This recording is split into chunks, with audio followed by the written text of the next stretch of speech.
do you think tanking is hurting the NBA right now, too? And what we're seeing, like we saw with that Jazz and Orlando game a week ago, how much do you think that's hurting the game? I can't wait until professional sports in the United States adopts a European model, especially like a Premier League model, and they start doing relegation. The day you start doing relegation, everything changes. Everything will change. Outspoken with Dan Cilio, only on SportsGrid.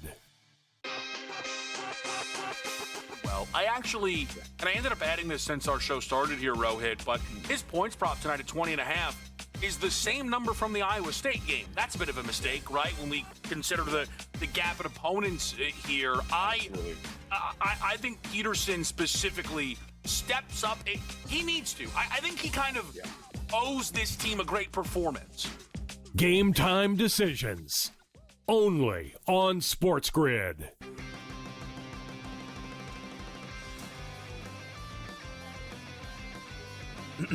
Class is in session. Today, let's talk about the teaser. A teaser is a multi-leg bet where you shift the point spread in your favor. You get better numbers, but every selection has to win. It doesn't matter what you bet if you don't have the insights. Tune into SportsGrid and get ahead of the class. I know that Florida lost at home to Auburn, and it's a real thing that happened. So you can't strike it from the record. But if you did, I think Florida's looked like the best team in college basketball for about 2 months. And I think there are a bunch of results that suggest that. College basketball today, only on SportsGrid.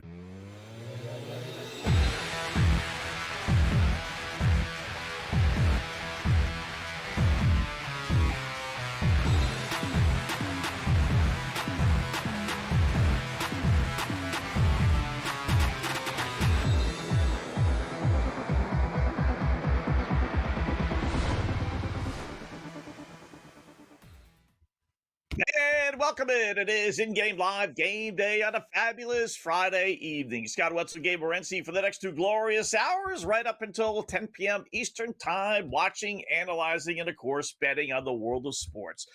Could it be the Final Four for Miami O tonight? They are trailing late in the game as their undefeated season on the line.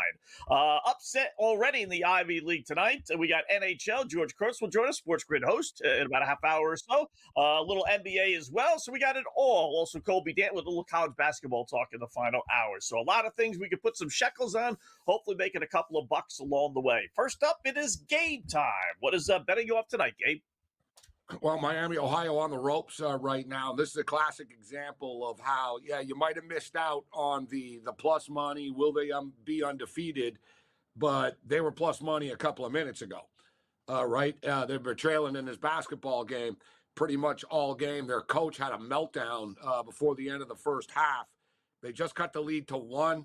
They're down by 3 right now. I'm going to go on record as to say I think Miami, Ohio find a way to win this game still.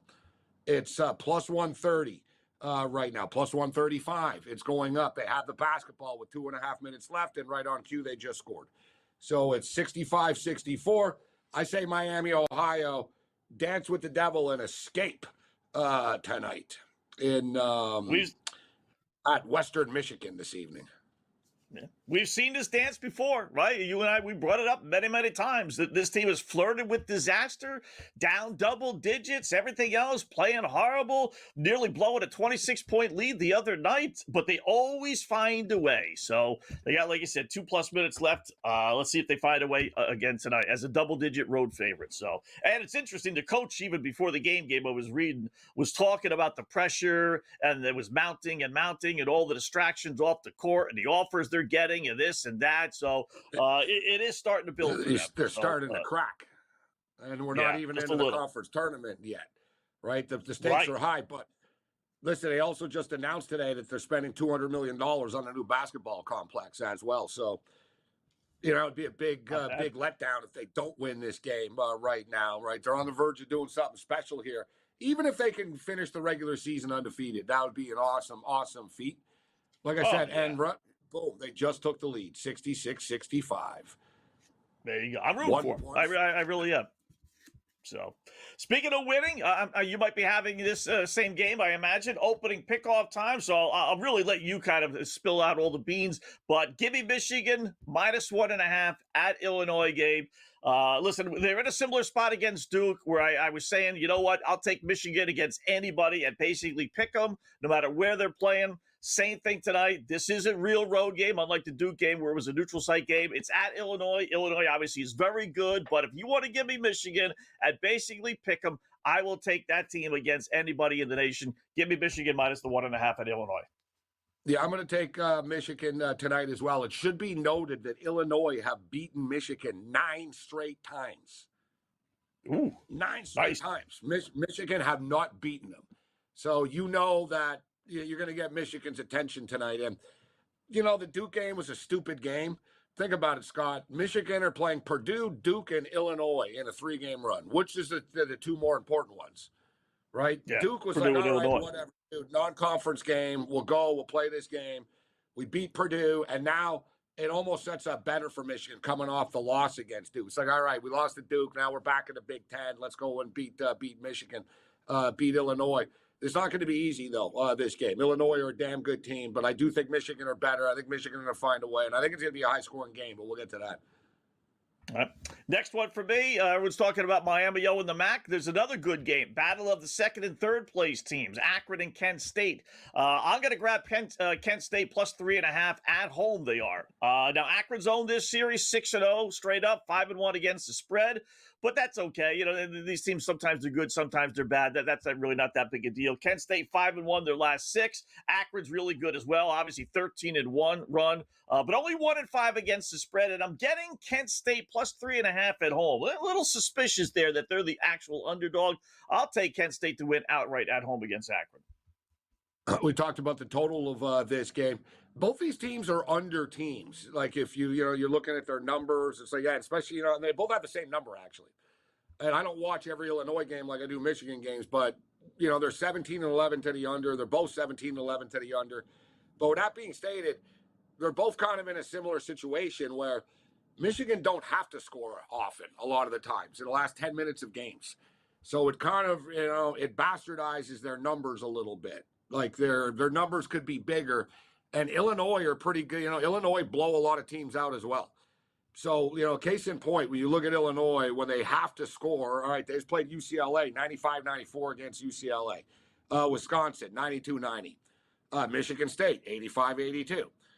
All right, so you see they sail over the number of these games. The games that go under, they beat Northwestern 84-44, right? Or, Washington 75-66. But if you've got firepower, Illinois will run with you if they have to. And I think Michigan kind of feel the same way here. So there's already been a couple of fouls in this game. I would expect it to be pretty physical, a lot of free throws taken. The only thing is, guys, this number opened up at 156. It closed at 160.5. A 4-point swing on the opening number to the total. Wow, that's a big jump. NBA for me, I'm going to grab the over in the Knicks-Milwaukee Bucks line. This line opened up at 222.5 last night, and it was hanging around there. Then I saw it drop all the way to 217.5. FanDuel right now has it at 219.5. Whatever it is, I'm going with the over. Bucks are actually playing halfway decent. Knicks are, that they can score with the best of them. Milwaukee scores as well. That's a pretty low, all things considered. Anything under 220 in an NBA game is actually a good bargain. I think there'll be some points. Give me the over 218, 219, whatever it ends up being for you, New York and Milwaukee. Yeah, I'm going to take the Milwaukee Bucks in this game. Don't look now, but the Milwaukee Bucks have actually won 8 of their last 10 games. And they're doing this without Giannis. And it's not like, they're just beating bad teams. They're beating good teams. And because they got a bunch of dudes that are balling. I told you the other night, Porter Jr. and Rollins are both scoring like 20 points a game. You got Kuzma. You got like a bunch of dudes sort of mixing up and, this and that. They're a fun team right now. Doc Rivers, he gets criticized and stuff, but they're pushing all the right buttons. The New York Knicks, guys, are literally and figuratively the worst team in the NBA against the spread on the road. They are tied with the Washington Wizards. 35% only. The Knicks have only covered 35% of the road games this year. They're 10-18 against the spread on the road. And you want to win tonight by 9 points against the Milwaukee Buck team? It's 8-2 in their last 10 games. No, give me the Milwaukee Bucks plus the points. Yeah, we had a similar one like that with the Clippers last night. Same exact thing. Like the Clippers were getting 8.5. They ended up losing, but only by 6 against Minnesota. So that's a similar play there. I like that. Last one. Why would you play this one, Scott? It's on the board. I got to pay homage to it. Memphis at Dallas, right? Both teams are just brutal. Memphis has lost 7 of 8. Dallas has lost 11 of 13. Let's go with the over, though, 238.5. We've seen many, many times 2 bad teams hook up Friday night, Saturday night. It's nothing but offense. This has 130, 120 written all over it. Memphis on a 9-2 overrun. Dallas on a 6-2 overrun. So don't equate being awful with not being able to score, because that's not the NBA these days. Give me the over 238.5. I'm going to go with Jalen Brunson. Over 26.5 points scored tonight against the Milwaukee Bucks. If you want historical trend, the last 10 times that the Knicks and Bucks have played, Brunson has scored 36 or more points 8 times. Not 26, wow. 36. He scored 30. He owns the Bucks. 36 or more points 8 of the last 10 times. It's 26.5 tonight. Let's go Brunson over 26.5 points. Good find. I like that. Very good. All right, opening pickoffs are in. Plenty more plays. We'll let you know what happened with Miami when we come back in Game Live.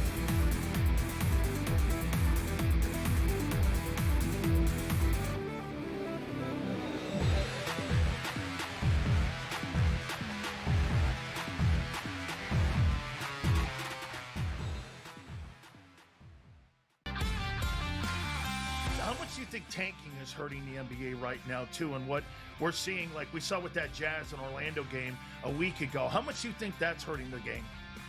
I can't wait until professional sports in the United States adopts a European model, especially like a Premier League model, and they start doing relegation. The day you start doing relegation, everything changes. Everything will change. Outspoken with Dan Cilio, only on SportsGrid. Well, I ended up adding this since our show started here, Rohit, but his points prop tonight at 20.5 is the same number from the Iowa State game. That's a bit of a mistake, right? When we consider the gap in opponents here. I think Peterson specifically steps up. He needs to. I think he kind of owes this team a great performance. Game time decisions. Only on SportsGrid.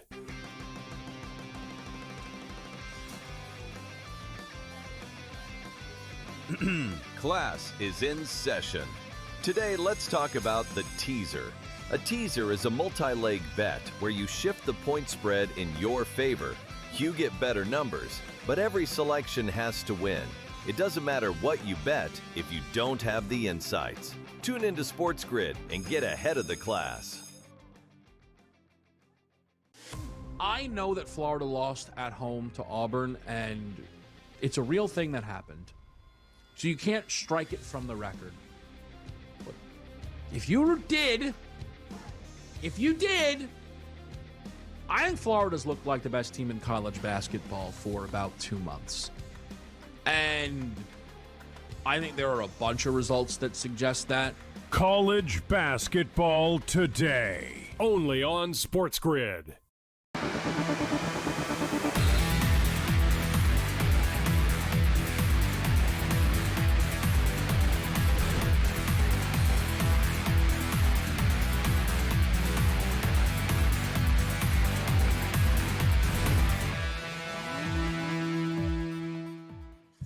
All right, welcome back in Game Live, Game Day here on the grid. So here we go. Miami missed a second free throw. They had a chance to go up 3. They missed. God. Western Michigan makes a bucket game. It's now tied 67 all with 12 seconds left. Miami so that possession. Means Miami have the ball.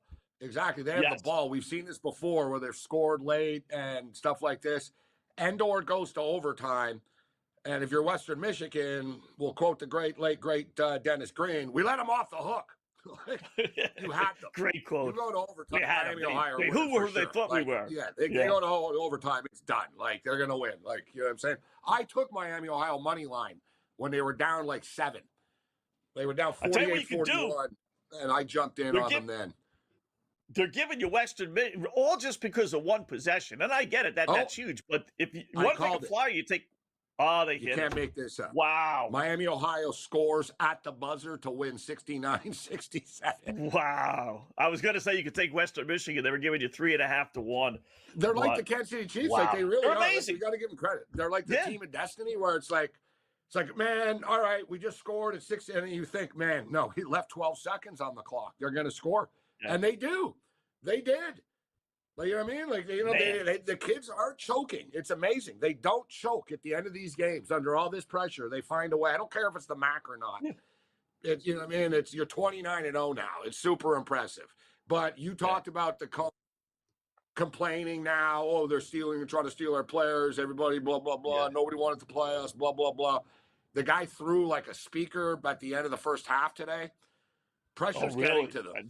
Yeah. He toppled over a speaker. Like, they were, dude, settle down. You're only losing 30-26. Like, you know what I mean? Chill out. Right? Like, at the half, it's 30-26, guy. And the guy's flipping the F out. It's like, yeah, the pressure's building. And you nearly lost tonight. You know what I mean? The pressure's building. They might get knocked off, actually, in Ohio or, like, in the tournament after all. Right. I wonder if it's the pressure of being undefeated or it's the pressure, let me see this last play, of like if you lose, you might not get in, like all that talk. Well, that crossed my mind that if they lose this game and then let's just say they lost this and they lost another 2, suddenly you're out of the tournament. It'd be like, wow. Right.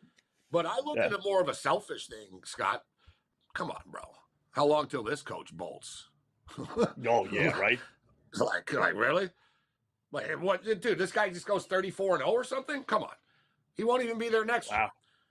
Yeah. Right? So, absolutely. He's coaching for himself now more. Like, that's what I don't like, Scott. Like, you know, the Fairleigh Dickinson or the St. Peter's or whatever, these teams.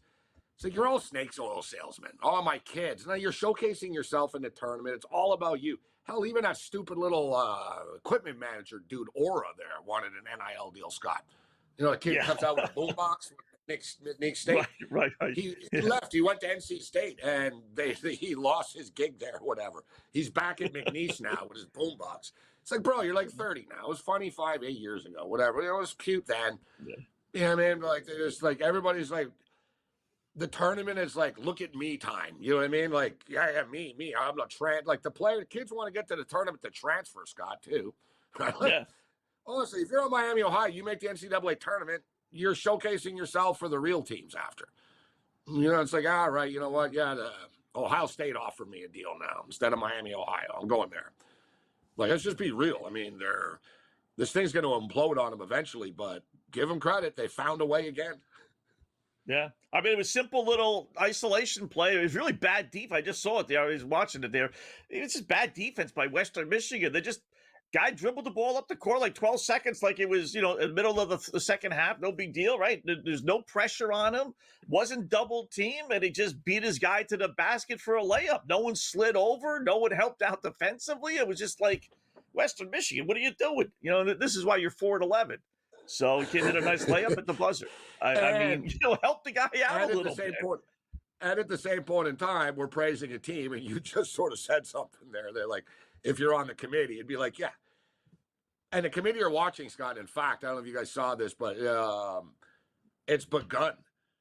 They're actually at the hotel already. They're watching this game as we speak. Yeah, it's begun. They tweeted it out. The committee said, yeah, we're set up shop. They even posted a picture of the hotel. We're set up shop at the JW Marriott to begin our bracketology, watching every game. They just watched this. And, off the record, they're not going to say this publicly, but off the record, Scott, they're going, Jesus, guys. The Western Michigan are like a high school team. You just said it. They're 4-11 in MAC play. They're 4-11 in the MAC. And you just went 69-67. So, yeah, you're 29-0, but we're not. That's why you're going to be an 11 or seed. Like, you know what I'm saying? Yeah. They're begging. Good for you. They're begging they win the conference tournament. They are absolutely begging. They don't want the pressure of keeping an undefeated team out. Like a trigger finger, Scott. They're not going to want to put them in. Yeah, no, definitely not. Yeah. Two they loss, realized it. one is like cringe. They'll do it, I think. Do they? Let's say they lose in the title game. You got to put them in. After The losing thing in the is, regular like, season? America would be mad, I think. It'd be like, Yeah. it's not fair. Oh, you screwed the little guy. You know what I mean? Oh, what? They're just, And you know, not every undefeated. analyst, which are all former head coaches, right? Everyone on the four-letter network, Fox, they'll all be saying they deserve to get in. They deserve to get in. For them to kind of go against that, that would be bad. Now, three It'd be a bad losses that they look. would have lost tonight, it would be a Well, real when bad they look. And I don't think they imagine want Scott to turn around, they're like, all right, Miami, Ohio out, and with the last bid, the Indiana Hoosiers get in, what, an 18-17 Oh, record? yeah. People will be Yeah, like, yeah. oh my God, like, And that's what it'll be. stupid Big Ten. That's what'll happen, Yeah. though. Exactly. Or That's the what it'll SEC. be. And the Texas Longhorns take that last bid in at 17-16. Like, be Yeah. like, oh God, Texas got in. Like Miami, Ohio, you do not have two losses. You can lose once, maybe, but man, Yeah. you'd almost be better off losing now than winning your damn conference tournament after, just to guarantee your spot. Yeah. I don't think it's a two-bid conference, Scott. Well, ask Kobe. I don't think so. it's a two-bid conference. It's a one-bid conference. Yeah. How can you justify is. it? They're worse than the Ivy League. The Ivy League's not a two-bid conference. Yes, they are RPI-wise, conference-wise. They are lower. Last time I checked, than the Ivy League. Two teams from the They're WAC worse ain't than getting in. Yeah. No, it's not. So interesting. We'll talk to Kobe in a little bit. More coming up in Game Live.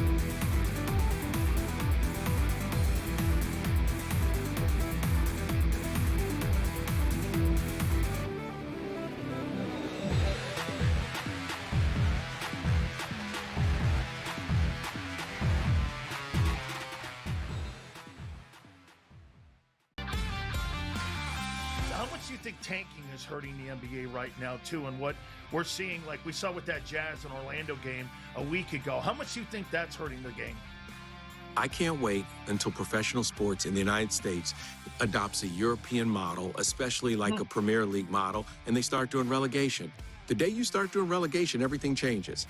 Everything will change. Outspoken with Dan Cilio, only on SportsGrid. Well, I ended up adding this since our show started here, Rohit, but his points prop tonight at 20.5 is the same number from the Iowa State game. That's a bit of a mistake, right? When we consider the gap in opponents here. I think Peterson specifically steps up. He needs to. I think he kind of owes this team a great performance. Game time decisions. Only on SportsGrid.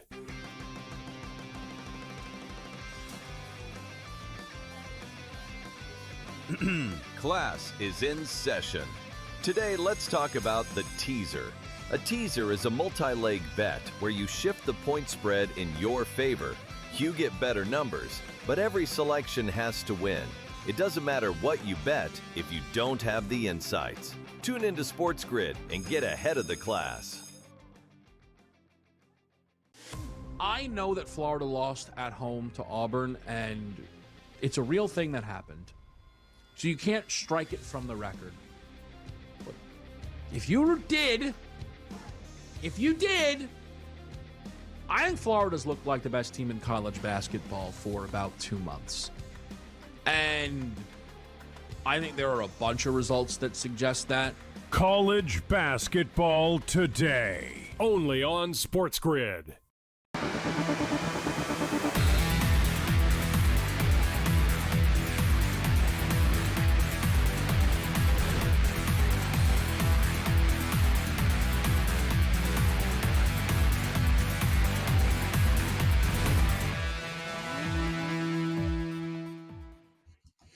All right, welcome back. In-game live game day here on the grid. So Miami does survive, and the other thing is they're now 7-1 under. They were a monster over team. We always talk about how things flipped, and I might go a little bit with the nerves and everything else. They're not putting up the 85, 90 points that they were earlier in the season. So 69-67, but they do win. That's the more important thing. But the game goes underdog and under. Of course, I bet the over and the favorite. So there you go. So your big I game. stayed away. I stayed away I had to smartly just. until I had to do I'll it. be honest with you. I was going to put him in a money line parlay before the game. Right? Earlier in the day, I was like, oh, whatever, dude. I'll just put him in a money line. Either played him in game or I've been putting him in money line parlays all the time. And it's sort of like a free pass, but it threw me off. I saw it. I was like, dude, it's minus 1,200 or something. Like, I was like, dude, it doesn't even really do anything for me. So I was like, I'll deal with it later. Because I looked at her. I was like, I'll deal with it later. I got thrown off by that 6 o'clock tip off. Right? Yeah, I'm on West Coast too, so it's 3 o'clock here. Like it's whatever. Like it threw me off. Like the timing of the game. So I only really realized I noticed I missed the first 7 minutes of the game or so. So then I saw it and I was like, all right, I'll wait for an in game, and then boom, it popped up. It was like, wow, they're still down. They're down by 6. They're down by 7. I'll take a leap of faith that they come back. And the odds makers didn't get high though, Scott. They got as high as like minus 130 type thing. Right. They were down. I think the peak might have been 8. They were down 8. It was 40, 46, 41. It was 48, 41. It might have gotten to 49, 41, but it never passed that sort of, you know what I mean? And it was always lingering around like plus 105, minus 110, plus 1010. You know what I mean? It was sort of that back and forth. So, but we ended up cashing it at least. We'll take it. Michigan and Illinois, competitive. It's dude, they played 8 minutes at 16-15. Like, you know what I'm saying? And I'll note Michigan have already had 14 fouls. Illinois have 3. We're a couple away from getting into the bonus here, so there should be free throws. The total is right on pace. It's 158 and a half in game right now. Michigan are 3.5 point favorites, and they're down by 1. So you could argue there's value at Illinois at plus 3.5. And FanDuel's got it at plus 1.5, and the over/under 161.5. I don't know if it's going to get to 160. You said you like the under too, right? I think it'll be a competitive. I took the over. But kind of reluctantly in a sense. I liked it better at the 156 yesterday. It's a big game, and they're both good defensive teams, right? So it's a freaking Big Ten game. You need a clean ride to get to 160. Yeah, I think we could sort of get there. I mean, look, Purdue and Michigan the last time they played a week and a half ago, and they got into like the 170s. So I was sort of thinking the same thing. I'm like, yeah, the winner of this game, I think, is going to need 83 points type thing. That was my thought process with this. That's why I still went over. I'm like, you're going to need to score at least 80 points to win this game, I think. Yeah. It'll be a good battle. I just think second half, it's going to be a close game. Not expecting a blowout. There'll be some runs, but it'll be a close game, and that the defense will intensify. 6, 7, 8 maybe minutes left. Well, here's another foul, though. That's what I'm saying. They're beating the crap out of each other, that's bro. not good. It's like a rivalry. Like they're murdering each other under the basket. So there's another foul call right now. Like, so we're going to get into the free throws pretty soon. Yeah. Good news, bad news with that, though, is first half, it's bad. Second half, it's not that big a deal. First half, though, you get 2 fouls, then the coaches say, all right, we're going to see you for the rest of the first half. We're not taking a chance of getting your 3rd foul. That's an advantage for Michigan. Half, nobody's as as deep as Michigan in college basketball. Right. I wonder what the reaction they got 9 guys, they 10 gave. guys they play. Like, it's a little different. Like, some teams are in trouble when their guys get, like, Michigan are literally 10 deep. They literally play 10 guys. Right. I wonder what reaction they gave Morris Johnson Jr. You know, he was the kid from Illinois last year. Oh, yeah, he was at Illinois, yeah. Yeah, he was good, up and coming. He went to Chicago High School. He was going to go to Illinois the whole time. Did go to Illinois. Was going to come back, apparently, right? I signed an NIL deal. And then he just said, you know what? I'm going to transfer to Michigan. I'm sure it'll be interesting to see the numbers he puts up tonight and the reaction that they gave him. So, but more importantly, that stuff will die down, I guess, once the game actually gets underway, which it is. Everybody nothing really crazy now. Yeah, but transferring to Michigan, he was a local kid, thing, right? If you're the Big Ten, yeah, exactly. And he was a Chicago kid. Yeah, you know? If it would have been an SEC school or something, it wouldn't be the same hatred. But it's like, you got to be kidding me, right? Like, you transferred to Michigan of all teams. Yeah. George Kurtz will join us next. Talk a little hockey with him here on the Grid.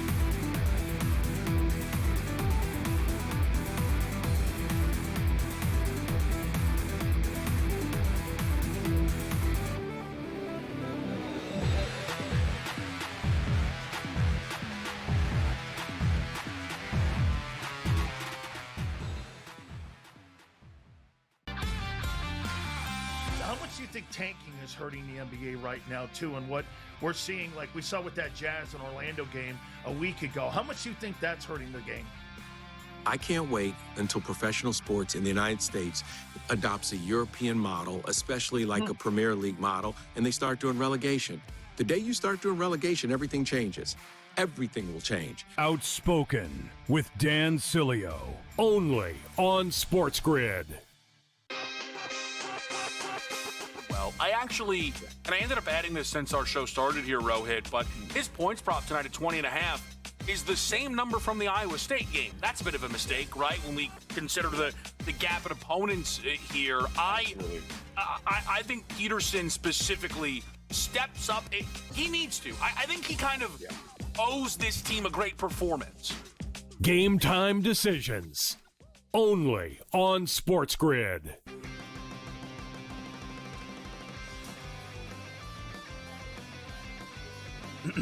Class is in session. Today, let's talk about the teaser. A teaser is a multi-leg bet where you shift the point spread in your favor. You get better numbers, but every selection has to win. It doesn't matter what you bet if you don't have the insights. Tune into SportsGrid and get ahead of the class. I know that Florida lost at home to Auburn, and it's a real thing that happened. So you can't strike it from the record. But if you did, I think Florida's looked like the best team in college basketball for about 2 months. And I think there are a bunch of results that suggest that. College basketball today, only on SportsGrid.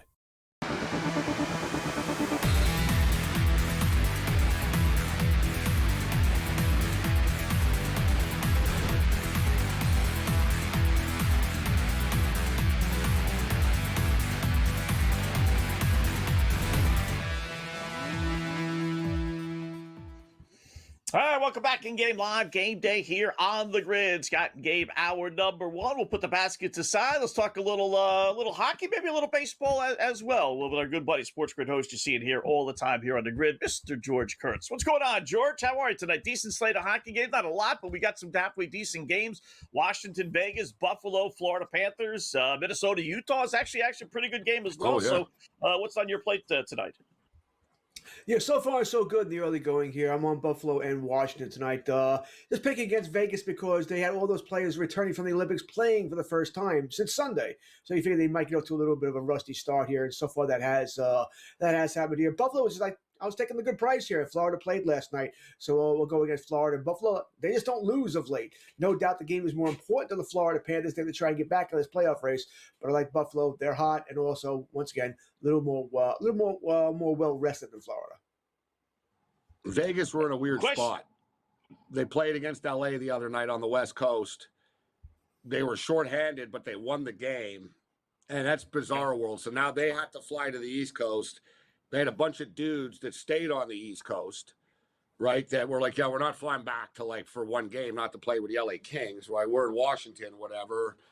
We'll stay, right? So then, you're rejoining. It was an awkward spot. I took the Capitals. And I took the Sabres tonight too, but I took the Capitals. I don't bet on the Capitals all that often, it seems. But I knew it was a weird situational spot for the Las Vegas Golden Knights tonight. Yeah, that Kings game didn't go all that well for me the other night, right? As you said, Vegas was resting several players. It's a game. The Kings just had to win. They had to win, but lost all that there as they lost to they lost to Vegas Golden Knights. But we did get Panarin for his 2 points there, so we'll take that run here. Yeah, Kings are an interesting spot for me, by the way, because I wonder. They traded for Panarin. All right, and they didn't give up much for him, right? Because Panarin sort of held the Rangers over a barrel, saying, I only want to play for the Kings and nobody else. Then they lose Fiala during the Olympics. I wonder if the Kings, they still have their first-round pick, decide to go acquire another top forward. Oh, no, 100%, George.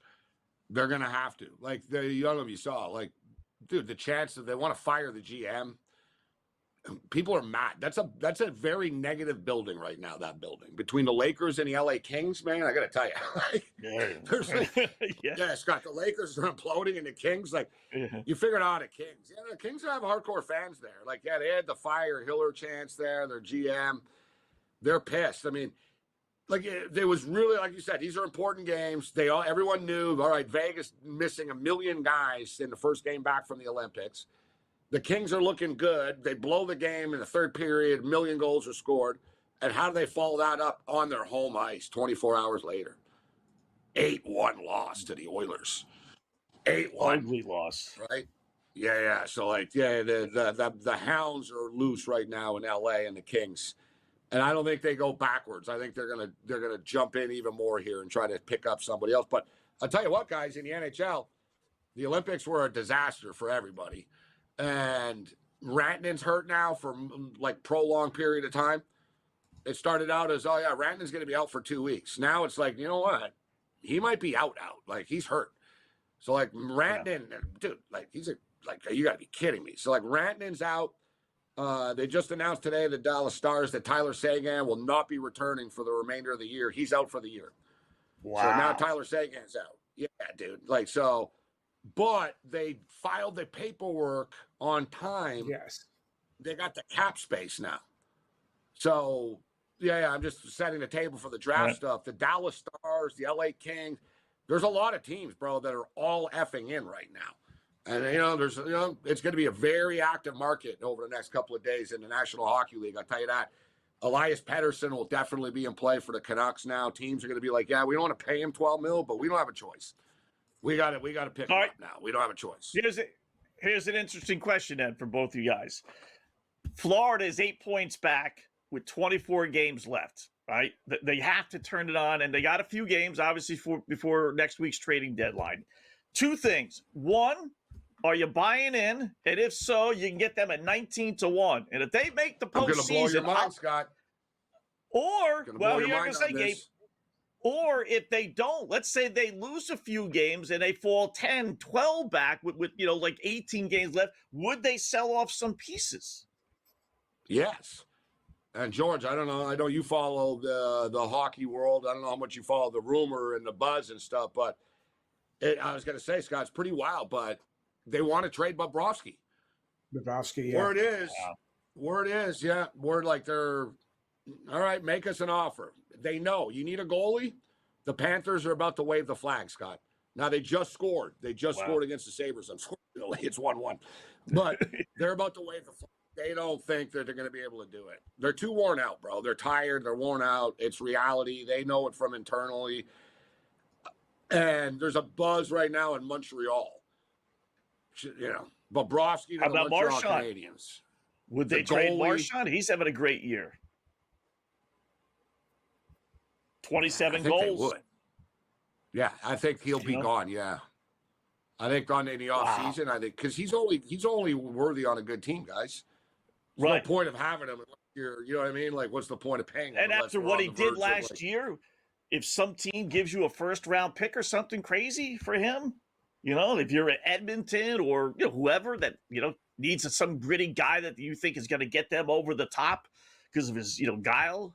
I mean, my only thing is, I think the Panthers sort of think there's two ways to look at it, guys. I don't know what your take is, George. Like, if you're the Panthers, do you admit that, all right, we had a hell of a run, but man, we've been in 3 consecutive Stanley Cup finals. Our players just played in the Olympics. They played in the Four Nations. Like, they're running out of gas, bro. Right? It's just like the Blackhawks did, just like the LA Kings did when they won all those cups and you go to the playoffs all the time. It's adding like extra seasons to your career. They're worn out. So do you say, okay, you know what? We had injuries. Kachuk was out. Barkov was out. Let's give this crew one real last year next year at this thing. And now they'll be rested and we don't make the playoffs and blah, blah, blah. Or do they just get ruthless and cold-hearted about it and go, you know what? We won the 2 cups. Let's sort of readapt now and trade all these sort of veteran-type guys. I think they're going to trade guys. I think the Panthers are kind of smart and shrewd enough to see, you know what?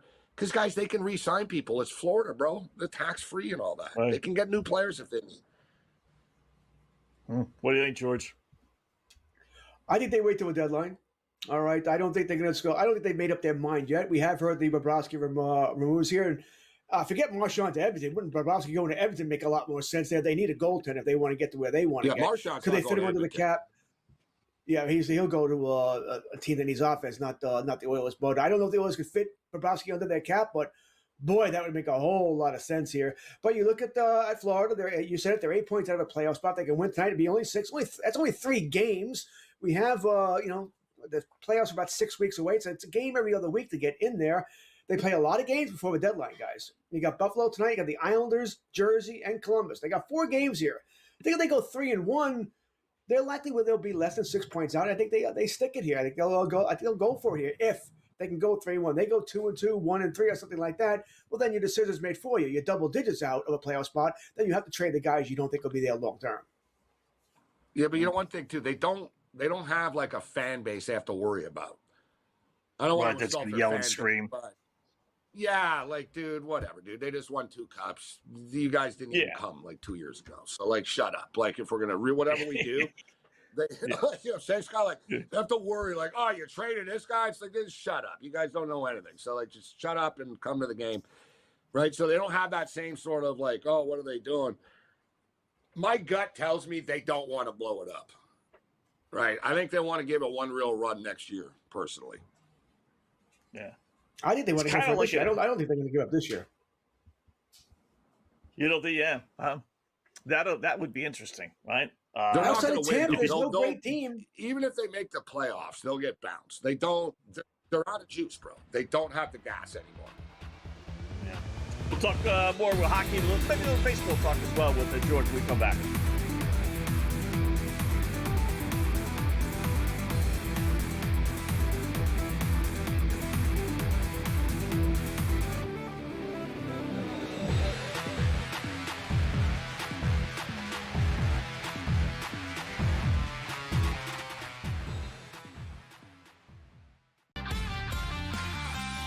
Do you think tanking is hurting the NBA right now too, and what we're seeing, like we saw with that Jazz and Orlando game a week ago? How much do you think that's hurting the game?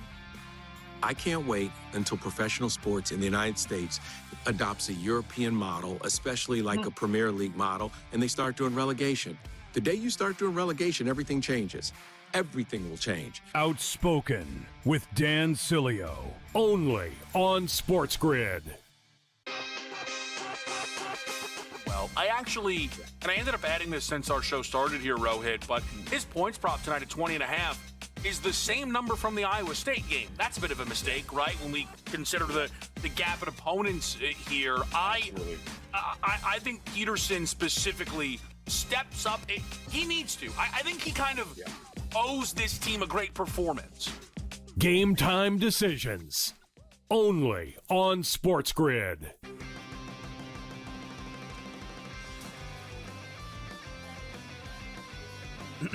Class is in session. Today, let's talk about the teaser. A teaser is a multi-leg bet where you shift the point spread in your favor. You get better numbers, but every selection has to win. It doesn't matter what you bet if you don't have the insights. Tune into SportsGrid and get ahead of the class. I know that Florida lost at home to Auburn, and it's a real thing that happened. So you can't strike it from the record. But if you did, I think Florida's looked like the best team in college basketball for about 2 months. And I think there are a bunch of results that suggest that. College basketball today, only on SportsGrid.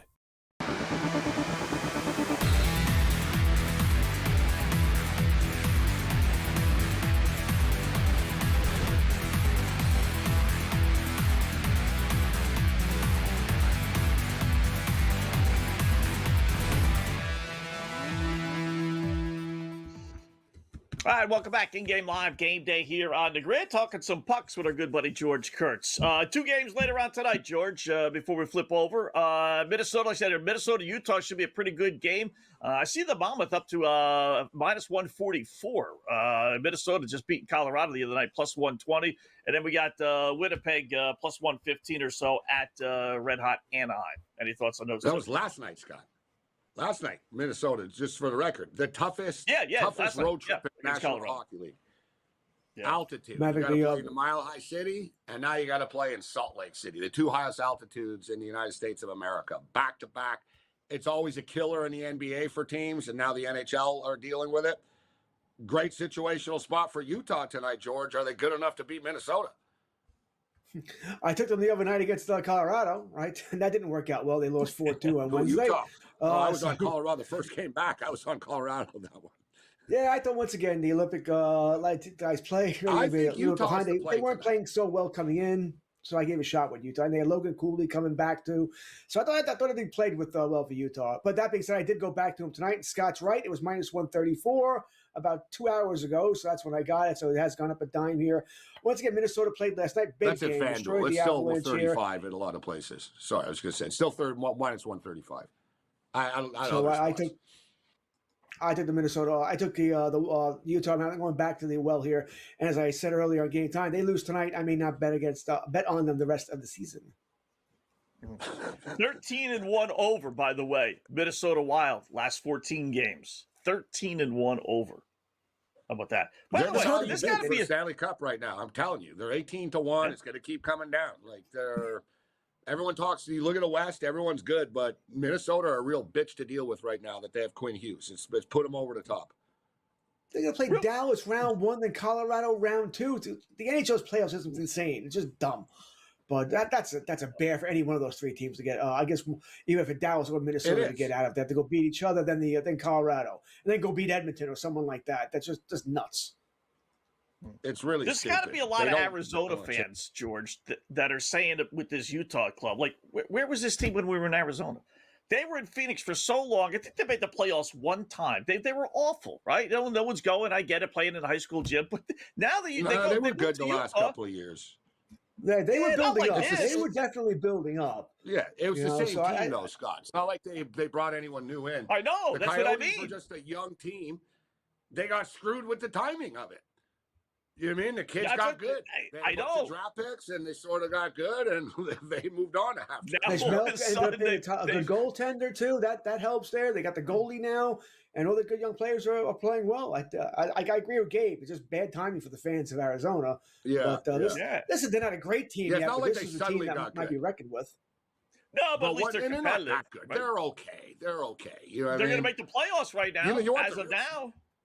You want the real screw job is the Quebec Nordiques, like who become like Avalanche, that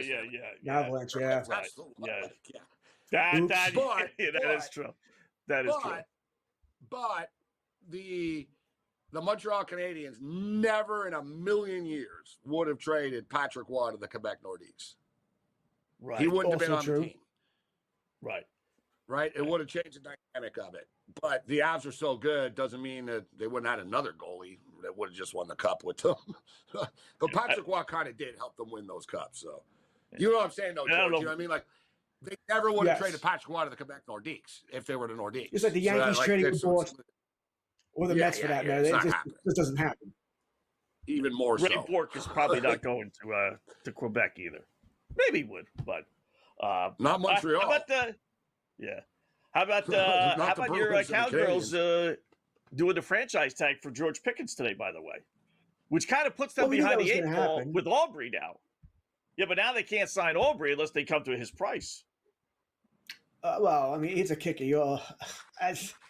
Why does everybody want to set record deals with the Cowboys? Think about this for a second.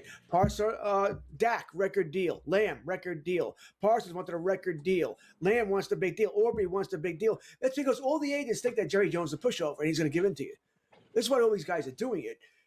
So it's annoying here, but I think Jerry loves this. I think Jerry absolutely loves it. It's what he wants because we're all talking about it. ESPN's going to go bananas about this for the next 6 months, because Pickens is not going to show up to minicamp. He's not going to show up to this after July 15th. There's nothing that can be done anyway. So I think he will go to camp, but it's just Jerry Jones lives for this, right? He never signs anybody. He does, but they're not the story. It's slipping. And I thought it was like hilarious today at the NFL Combine. They asked Jeremiah Love, who's the best running back in the draft out of Notre Dame, and they said, have you met with a lot of teams? He said, yeah, I've met with 12 teams, and this and that. He's talking about teams, and somebody said, have you met with America's team yet? And he genuinely said, he goes, what? He goes, America's team. He may be too goes, young for that, yeah. He goes, I don't know what that is. And they said, oh, the Dallas Cowboys. He goes, he goes, yeah, I spoke to them too. Like, you know, America's team, yeah, like in the 70s, exactly. It was America's team when the TV show Dallas was on TV and stuff. Yeah. You know what I mean? They probably lost that moniker in the 2000s when they were a joke for quite a few years. It's Quincy Carter, Ryan Meave, Chad Hutchinson, Vinny Testaverde. I mean, I think that's it's about like when the they Atlanta lost that Braves. moniker.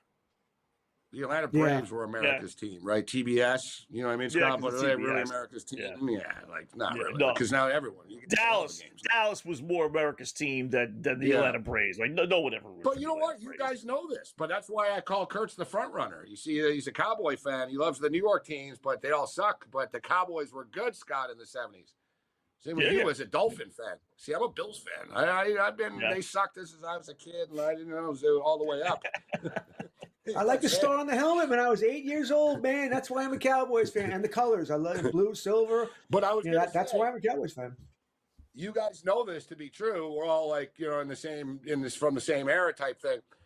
Yeah. Dude, in the 70s, there really weren't that many NFL teams to like. You know what I mean? Like, or that were forced like they were on TV. Like for me as a kid, Dallas, it was basically Miami, Denver, Raiders, Pittsburgh. Or a Cowboy Pittsburgh, fan. That was the thing. Yeah, the Raiders too. But like that was like, the Super Bowls, the Cowboys, the Raiders, the Raiders, like it was like there was only like 4 or 5 teams you were really a fan of people. You know what I mean?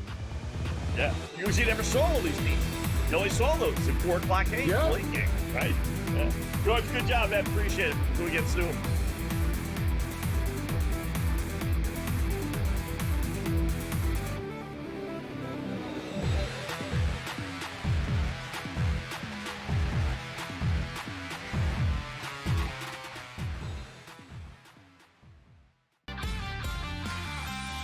You think tanking is hurting the NBA right now too, and what we're seeing, like we saw with that Jazz and Orlando game a week ago, how much do you think that's hurting the game?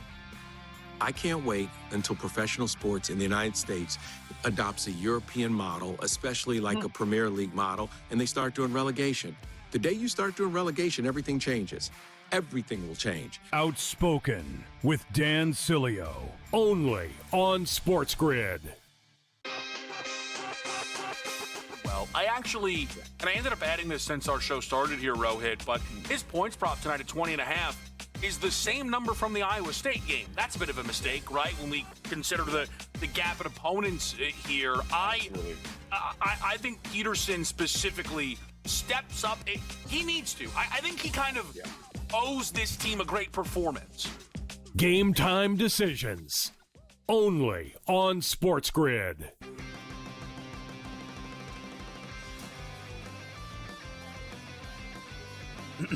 Class is in session. Today, let's talk about the teaser. A teaser is a multi-leg bet where you shift the point spread in your favor. You get better numbers, but every selection has to win. It doesn't matter what you bet if you don't have the insights. Tune into SportsGrid and get ahead of the class. I know that Florida lost at home to Auburn, and it's a real thing that happened. So you can't strike it from the record. But if you did, I think Florida's looked like the best team in college basketball for about 2 months. And I think there are a bunch of results that suggest that. College basketball today, only on SportsGrid.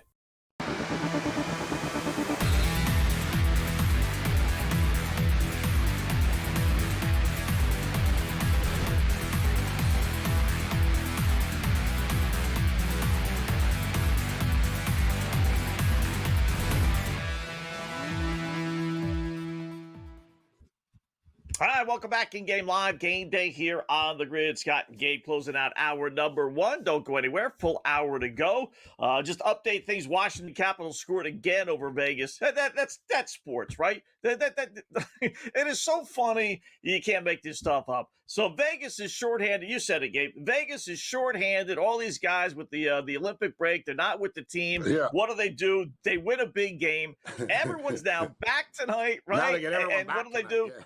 they're going to lose. I mean, it's just like, it's so crazy. Sports are so unpredictable. Makes no sense. You know, like I said, though, think about it. It's a weird situation, right? Like, so what the hell have those guys been doing all week? Think about it. Like they flew back to Florida from Italy. So that's where Team USA landed. They landed in Florida. Then they party in Florida. Then they go to Washington, D.C. And so then if you're on the Vegas Golden Knights, Scott, you're like, yeah, I'm not flying from Washington to D.C. to L.A. like you guys are like, you know what I mean? And I'm not even playing. We'll stay on the East Coast and we'll meet you guys in Washington. Here they are in Washington. So what have these guys been doing all week? Sightseeing, being told how great they are drinking with their gold medal. And you got the other guys showing up now. Not to mention, it's like, you know what I mean? You got a bunch of Canadian dudes on this team as well. Like, it's just a weird dynamic of like, I think it's like a weird, like, it's like, hey, how you guys doing? Hey, good to see you. Like, okay, all right, let's play. I haven't seen you in 3 weeks. All right, let's play tonight. The next game, let's look when they're playing next. I think we should bet on Vegas in the next game. I've kind of figured to just sort of be discombobulated tonight. Yeah, and they are. They definitely are. I'll tell you what's a good bet tomorrow, and I don't even know what the lines are, but St. John's and Villanova. After St. John's played as bad as humanly possible. Yeah, I'm guessing 8, 7.5, 8 maybe. It was 6.5 earlier in the day. I'll get the update. Right. So how do we approach this? So like Scott said, guys, St. John's missed 24 consecutive shots. Yeah. 24 consecutive shots in a basketball game. They scored 40 points in the game. It's amazing. Right? They scored 40 points in the basketball game. So now they get Villanova.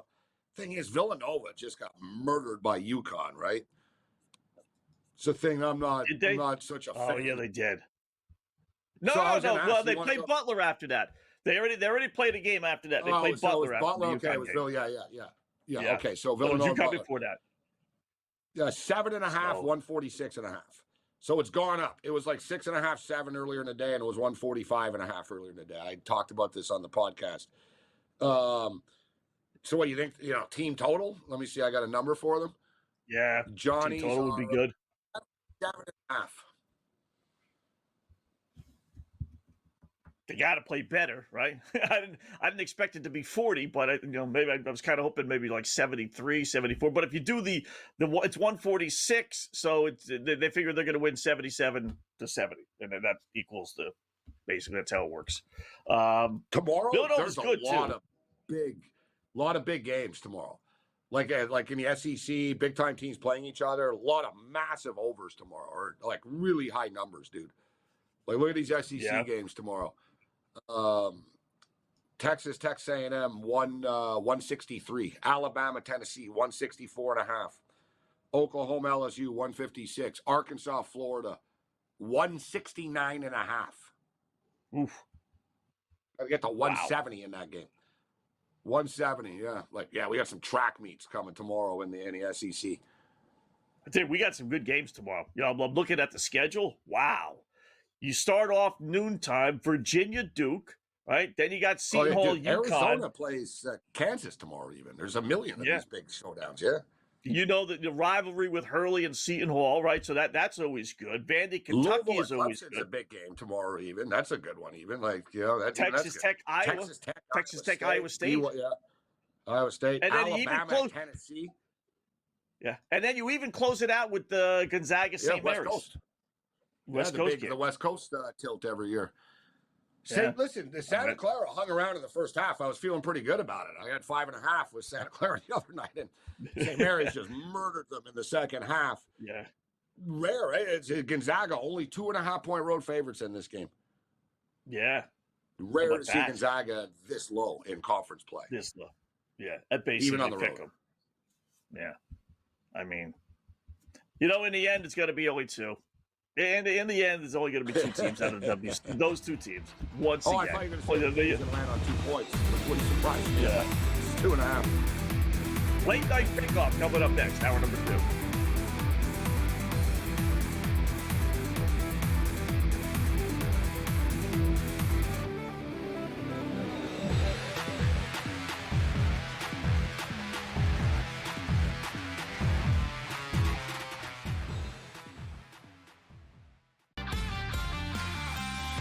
you think tanking is hurting the NBA right now, too, and what we're seeing, like we saw with that Jazz and Orlando game a week ago? How much do you think that's hurting the game?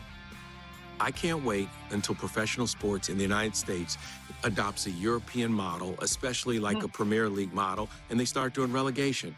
The day you start doing relegation, everything changes. Everything will change. Outspoken with Dan Cilio, only on SportsGrid.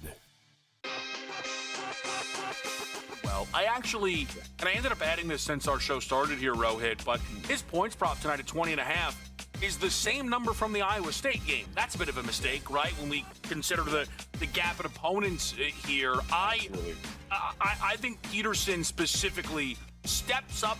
He needs to. I think he kind of owes this team a great performance. Game time decisions, only on SportsGrid.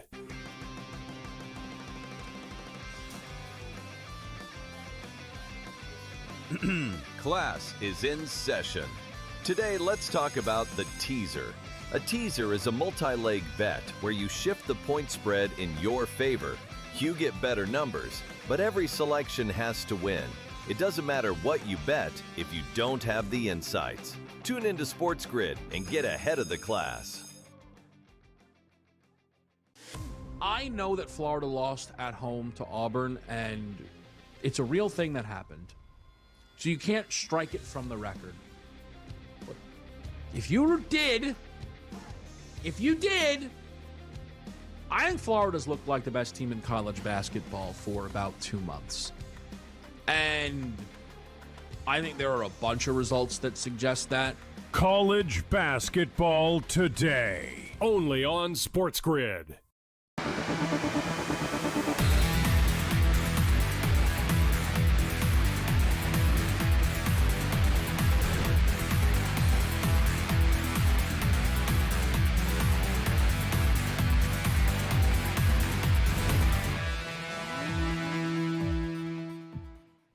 Welcome back. It is in-game live game day here on the grid. Final hour started off with a little late night pickup, as we always do. So dug deep, and I found this little nugget for Marshall laying 6.5 against Georgia Southern. Gabe, last game on the board. There's not that many tonight. I think it's a 9:30 start. It's not a late start.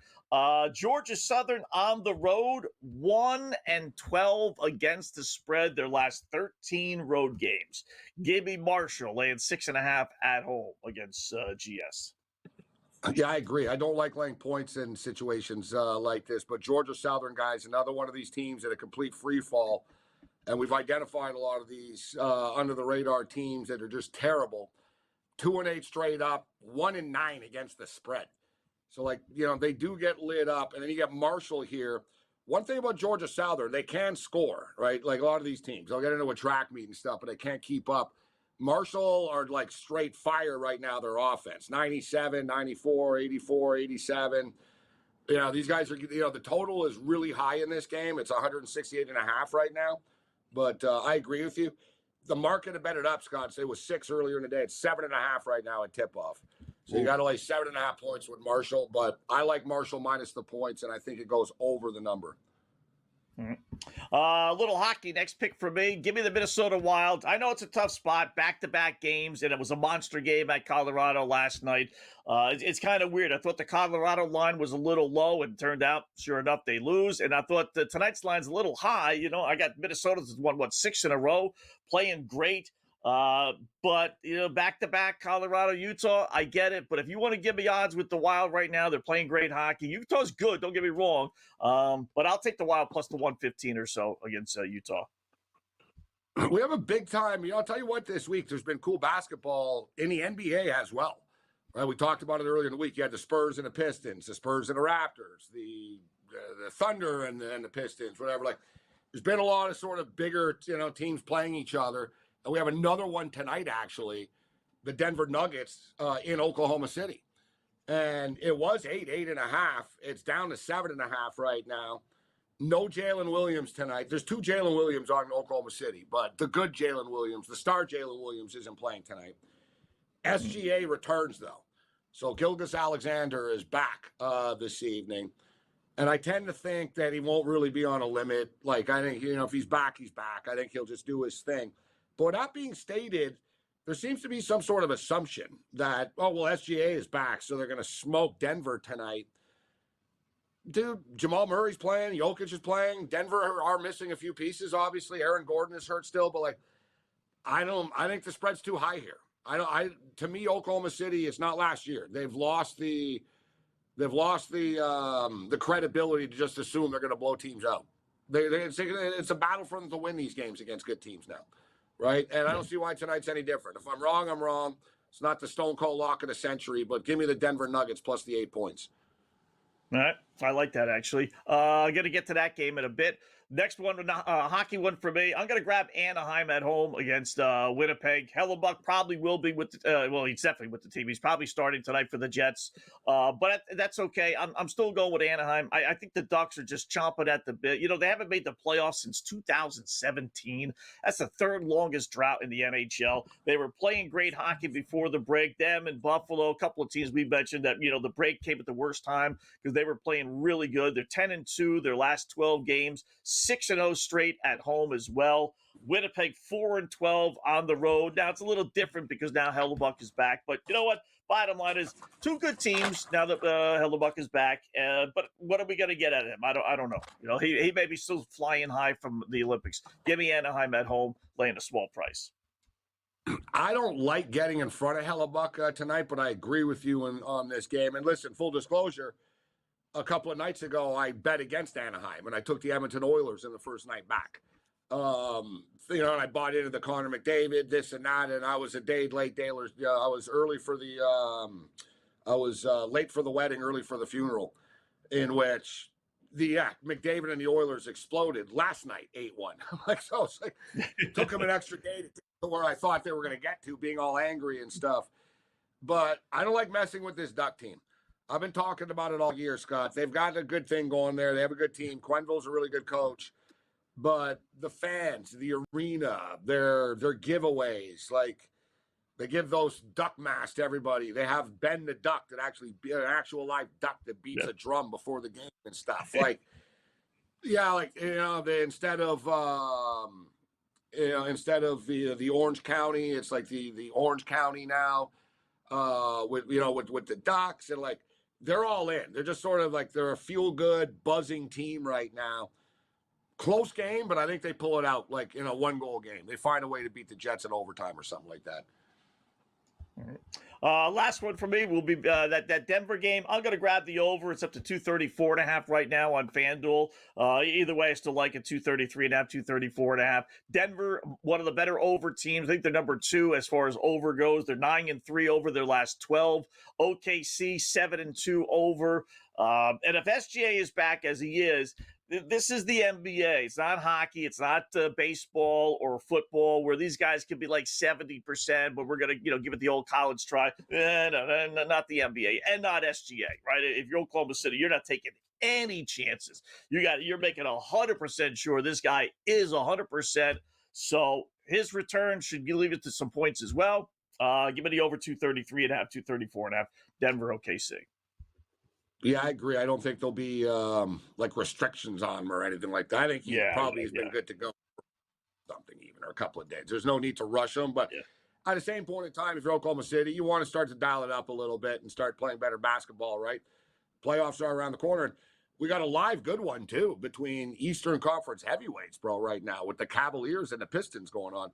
And for the record, the Knicks have showed up tonight. I'm on the Bucks. I gave you guys the Bucks.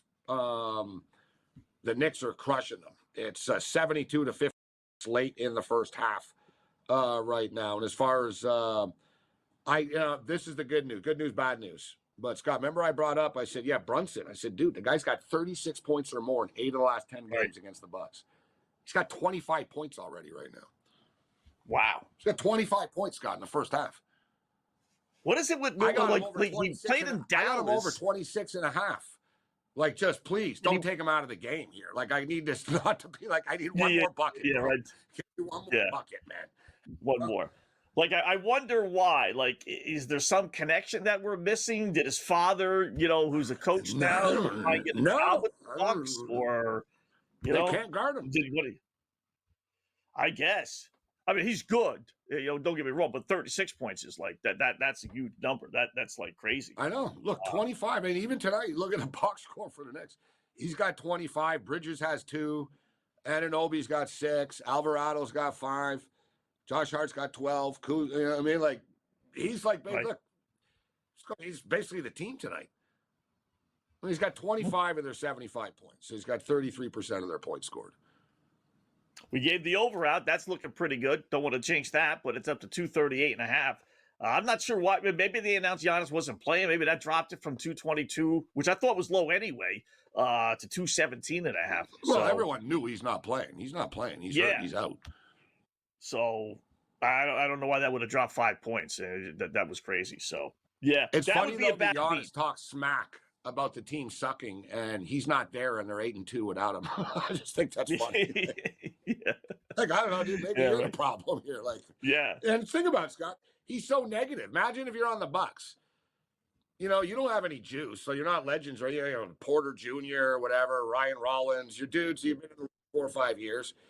You can't call Giannis out, but imagine all year thinking, I'm just tired of this. Like, oh, he doesn't want to be here. This every day, there's a new story. Now he's not there, and they're just balling.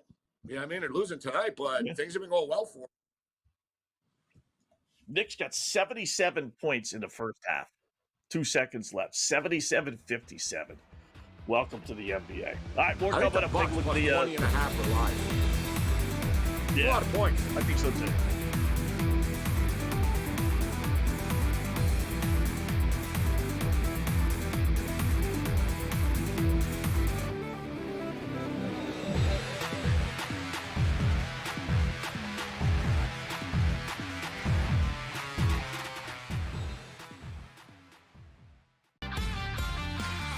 How much do you think tanking is hurting the NBA right now, too? And what we're seeing, like we saw with that Jazz and Orlando game a week ago, how much do you think that's hurting the game?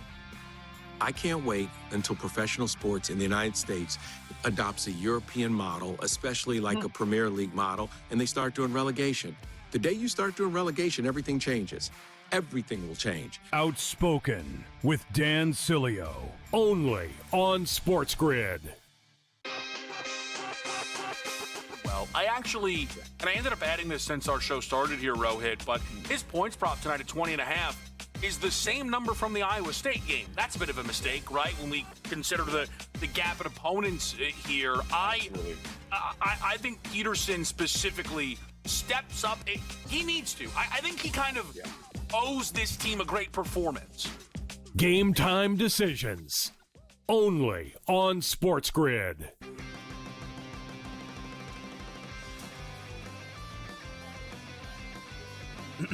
Class is in session. Today, let's talk about the teaser. A teaser is a multi-leg bet where you shift the point spread in your favor. You get better numbers, but every selection has to win. It doesn't matter what you bet if you don't have the insights. Tune into SportsGrid and get ahead of the class. I know that Florida lost at home to Auburn, and it's a real thing that happened. So you can't strike it from the record. But if you did, I think Florida's looked like the best team in college basketball for about 2 months. And I think there are a bunch of results that suggest that. College basketball today. Only on SportsGrid.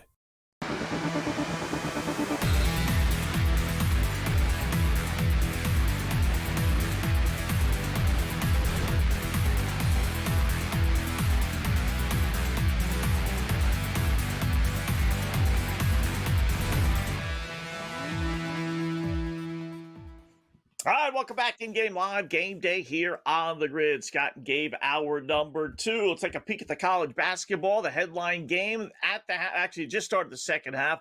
Michigan 40-31. We haven't really talked about this that much. I'm surprised with so much else going on. 40-31, Michigan leading at Illinois. Over-under is 153.5, so that's off about 9-10 points from the original number, and Michigan's now laying 5.5. Gabe and I both like Michigan, and I thought, listen, they're just a machine. Maybe they won't go undefeated. Maybe they're not Miami but considering the competition, you want to give me pick 'em against anybody, anywhere. And I will say this, Gabe, if they're a favorite over Illinois, which is a top 15 team, right, on the road, we're not going to see them as an underdog, or I would say even less than a 4 or 5 point favorite in the NCAA tournament, unless you get to the Final Four. And then maybe not even then, right? But not even because they were favored against Duke. Yeah. I mean, who would they be favored against? Exactly.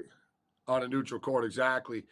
Thing is, if you're Michigan, look, they actually went from 1 to 3 this week in the poll. So let's just say, hypothetically, you beat Purdue and Illinois on the road and you lose a spot. Like, how stupid is that? Right? Yeah.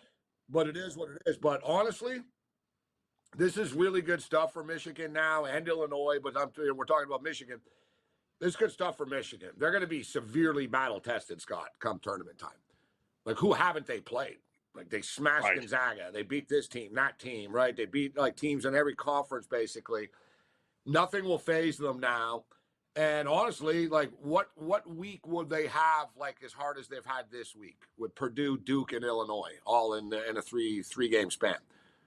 Yeah. They won't. They'll have 2 really tough games in a Final Four. So, in other words, like, the first 4 games for them really should kind of be a cakewalk. They'll play good teams, but they're so battle. Like, it'll be a bigger problem for the other teams playing Michigan than the other way around, I think. So, I feel pretty good about it. But, you know, knowing college basketball, obviously, it's a toss-up, Scott, once you get to the Final Four. Yeah. It is, right? Yeah. It's 2 games, man, whatever. You're playing another good team, and it's going to come down to the final couple of minutes. Officials don't know you. Yeah, it's not the same officials, the Big Ten officials. It's, you know, it's a little different. I will say I'm not a big believer in defeats helping a club, but I do think having lost to Duke, you know, it's not like they've run through everybody and had this giddy attitude of we're the greatest thing in the world, and no matter who we face, we're going to win. You know, they've tasted defeat in a big-time game. So they know, like, okay, if we don't give 100% effort, that we could lose. So in this strange sort of way, I'll go against what I normally think, and I think the Duke loss is actually going to do better for them than a Duke win. Oh, you learn more from a loss than from winning. Yeah. I just had a fighter on the other day that was undefeated and he lost, and he talked about, you know, I wasn't training as hard. I was cutting corners. I did think I was kind of like invincible. And he said I got humbled, and, you know, and now he's on another little 2-fight win streak. So I think losing can, you know what I mean? Everyone needs adversity. It's how you deal with the adversity after. I can tell you the second half has started here, and both teams are hitting the threes early. So this game got a little off pace. At the half, it was 154.5. It closed to 160.5. So let's checking in right now. Still right on the number, 159.5. I would sort of start to trend to the over here, guys. Just like I said, the pace of this second half has been pretty quick, and both teams are hitting shots early here. And what about the fouls? Michigan have 2 fouls. Illinois haven't committed a foul yet, actually. So Illinois is going to end up being in a bonus eventually here, sooner rather than later. And Illinois is going to pick it up. I would lean over here. I've already got the over in the game. It's 159.5 now, Scott, but I think it's going to get there. Michigan are 5.5 point favorites, laying 6 now, too. Yeah, and then you start stretching the lead. Now you get to that point where it's going to be long ways to go, but goofy fouling, and you get a whole bunch of cheap points there, you know, in the final minute or two. So one that did come in. Now the game was already well underway by the time we got on the air, but just to throw it out there, put it in the back of your mind next time they play. Penn is now 10-0 under. They had a 154.5 number against Dartmouth. The Quakers just finished up. Yeah, the Quakers, exactly. 80-71. And they're 10-0 under now. Not bad, you know. That was a pretty good underplay. It was a big fat number, 154.5. Dartmouth was 66-3 under their last 9. Penn 9-0, and the Quakers get the win 81-80. So not bad. I like that. Whenever trends come through, I do like that. And we got one a little bit later on, as we did in the opening or the pickoff there with Georgia Southern being 1-12. Their last 13 road games against the spread. That hopefully will come through. Got that in a nice little reverse, old school. They're winning outright right now. They're winning outright. Georgia Southern are up 14-10 on Marshall. All right. The pace is 168.5. It was 169.5. There's expected track meet, but this is, you know what? I'd like to see them fall behind a little bit more, and it'd be a good opportunity to jump in on Marshall. Jump in. Dude, they're only down 4 points early in the game right now. You can lay 3.5 instead of 7.5 with Marshall, or you can jump in on the money line minus 185. That was minus 375. Like I said, 14-10. Now it's down to 2.5 because they don't have possession of the ball. 170 on the money line. I'm going to jump in on Marshall here. Yeah. I mean, you're 6 minutes in. The game is barely alive. I mean, you do get monster discounts. If you just, listen, they could jump out to a 14-10 lead and the line will go up to 10.5. You got to just keep the faith. It's like, don't worry about it. Like now, 14-11. It's going to move here soon. Yeah. And I see Akron's blown out by Kent State Golden Flashes, 54-37. There was a reason why they were 3.5-point road favorite. So they are clearly the second best team. Yeah, I could get 23.5, and I might not cover. They are. They're the ones that might end up making the tournament when it's all said and done, which would be wild, huh? And they're just frothing at the mouth to do it, too. They're all year, everyone's talking about them. It's going to be us. Like, we're the ones. Let's get the automatic bid and beat them. Yeah. What do they have? One loss in conference play? So I could hear themselves say to Miami, I can hear them saying, well, if we had your schedule, we'd be undefeated too. But we played real teams. So, but they actually have a halfway decent record overall. That'll be good. That'll be good finals. That really will. So the MAC will get some attention. Yeah, they'll get some this year for sure. Quick break, back to the board. We'll go check out the hockey when we come back.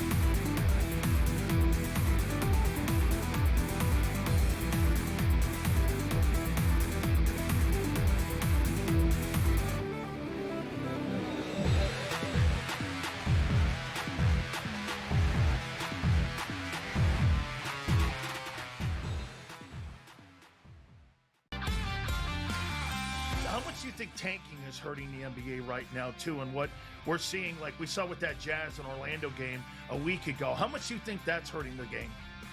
I can't wait until professional sports in the United States adopts a European model, especially like a Premier League model, and they start doing relegation.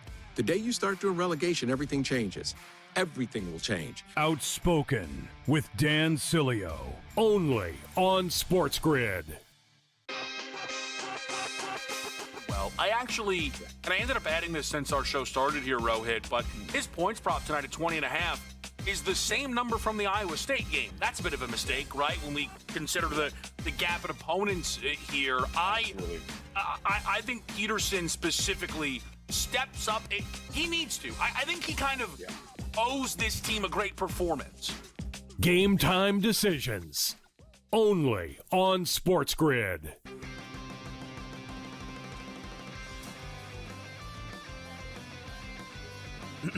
Class is in session. Today, let's talk about the teaser. A teaser is a multi-leg bet where you shift the point spread in your favor. You get better numbers, but every selection has to win. It doesn't matter what you bet if you don't have the insights. Tune into SportsGrid and get ahead of the class. I know that Florida lost at home to Auburn, and it's a real thing that happened. So you can't strike it from the record. But if you did, I think Florida's looked like the best team in college basketball for about 2 months. And I think there are a bunch of results that suggest that. College basketball today, only on SportsGrid.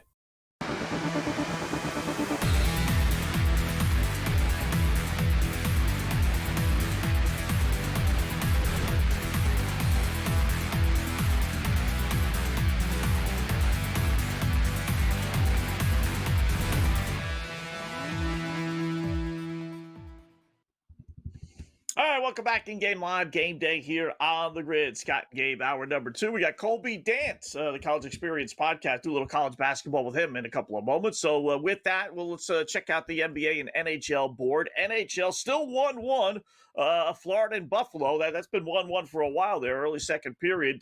Vegas has come back here a little bit. They posted 2 on the board against Washington, now trailing only 3-2 with still 10.5 minutes left to go. So Vegas plus 420 on the money line.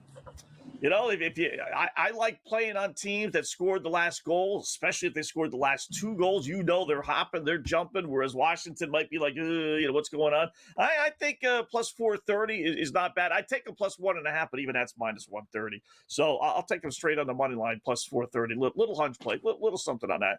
And no score yet with Minnesota and Utah. Over-under is still 5.5. Interesting. Yeah, plus 400, plus 420 is not bad on Vegas. I wouldn't do it at 1.5 because of the empty net. So it'd be all or nothing type thing. All right, do they come back and win? But you are right. Their bench would be buzzing right now. Look, dude, they were losing the other night to the LA Kings, and they basically took the game over with like the last 6 minutes, 5 minutes, and they scored a bunch of goals. So the Vegas Golden Knights do have it in them, without a doubt. Big game for the Sabres and the Panthers, right? The Sabres are battling for the playoffs, although they're starting to play themselves into this thing. Yet there's no room for error for them, right? Things can change in the NHL if you have a bad week. So big game for them and the Panthers. I mean, they might trade guys, they might not. You know, they're going to take it like game by game here. So the stakes are pretty high right now in a 1-1 game. Under 10 minutes left in Florida right now with the Sabres and Panthers. Sabres have been good at finding a way to win these games. We'll see if they can pull it off again. I'm going to look over the weekend and check out. I see Tkachuk scored for Florida. I know Tage Thompson scored for Buffalo last game against New Jersey yesterday. So I'm curious to see how these Olympians are doing, whether it's USA, Canada, whatever. You know, are they scoring? Are they playing well? And there's 2 guys that definitely have goals. So interesting. So 1-1. Yeah, they're 5 up on the next team, Buffalo. They're starting to really kind of separate themselves a little bit. Yeah, they have a little bit of a cushion. Not much, but yeah. And it's been a hell of a long, like I said, these guys been a long playoff drought. Longest playoff drought in sports.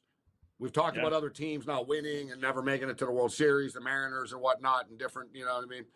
Different teams. Man, Illinois is coming back a little bit. 53-48, 13 left. Their bench is fired up. They just hit a big 3. You know, I saw that their students sleeping out overnight outside and stuff to get in. There's got to be a better way. Right. I know. It's 2026, guys. Like, it's like me when I was like 10 years old waiting in line to get Journey tickets and stuff, like overnight. Yeah. It's like, oh, the tickets go on sale. I got to be outside the arena to get the tickets. Like, it's... You know, I get it. You know, they only have a certain amount of room for the students, but student section to get in for free or whatever, $5, whatever the hell is they charge them. Like, I get it, but dude, just have a freaking random lottery or something before. Yeah. Give people like whatever, dude. You won. Here's your code. Like, send the email. Here's your code on your phone. You can get in with your code. Like, it's 20 below outside. It's Chicago, basically. It's 20 below. I think they like it for TV though, to make it look like people really care. It's like, oh, look how big this game. Like, dude, you have a bunch of kids that are trying to get in for free. That's what it is. Yeah. Like these student sections, right? But the thing is, the arenas are small. So, like, if you go to Duke or something, it's not automatic. You can get in every basketball game unless you want to be a psychopath and sit outside the arena for 18 hours in a lawn chair. You know what I mean? You can do that if you want, right? But if you're a good student, you don't have time to do that. And, like, you know what I mean? So it's a weird dynamic. I don't know. I was just thinking about that when I saw them there. Exactly. Like, someone posted a video, oh, my daughter's waiting in line overnight to get into the Michigan game. It's like, dude. Are you stupid? You know, I get it.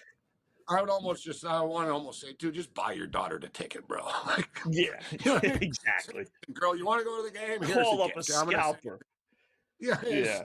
Go on Ticketmaster here on StubHub. Here's the $140. I got you into the game. Okay? Yeah. No, I mean, I'm not saying it's part of the college experience, I guess, Scott. They get wasted and they party and whatever, dude. They do their thing below, though. Hey, it's free. It's got to be freezing outside. Yeah. It's got to be a better way in 2026, my point. You know what I'm saying? Like, yeah. Buffalo just scored. How about that? Sabres lead 2-1. 8 minutes left. Sabres. Wow. See, they find a way, this team. They keep on that, man. They're really on a roll. They were on a roll going into the break, and now they've been on a little mini roll coming out of it. If they win tonight, it's like, wow, they sustained it. They did it. So did the Penguins, though. That's what we got to keep our eye on. Those sort of teams, like, all right, can they keep it going? The Penguins won without Crosby. Yeah. Colby Dan, college basketball talk coming up next here on the Grid.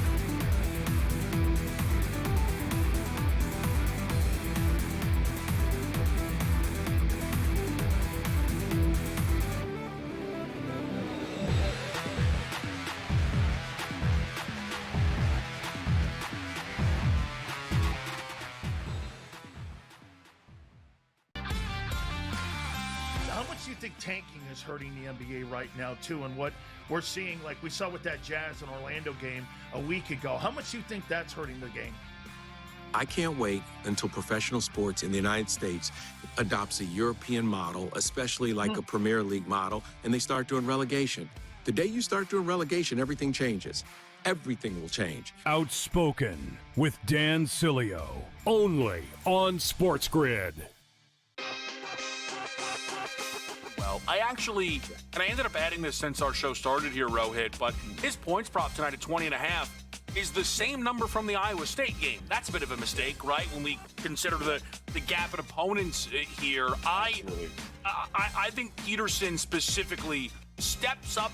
He needs to. I think he kind of owes this team a great performance. Game time decisions, only on SportsGrid.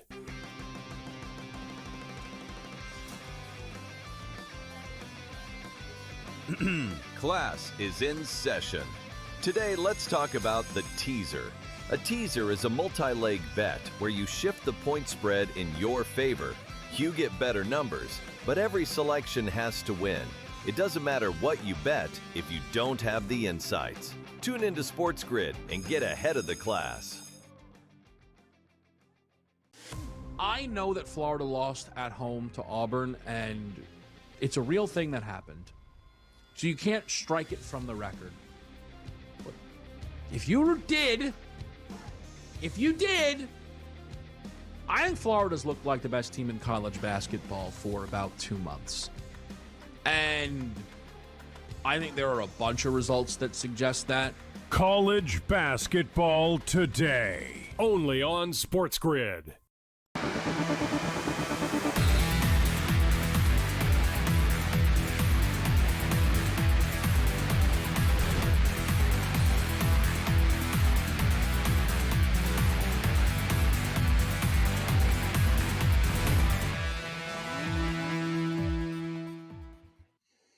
All right, welcome back in Game Live, Game Day on the Grid. Hour number 2. Scott and Gabe will join Colby Dent. Will join us in just a couple of moments. Let me just take a peek at the NBA board first up. No big game on the board early on is Cleveland now leading at Detroit. How about that? 98-91 midway through the fourth quarter.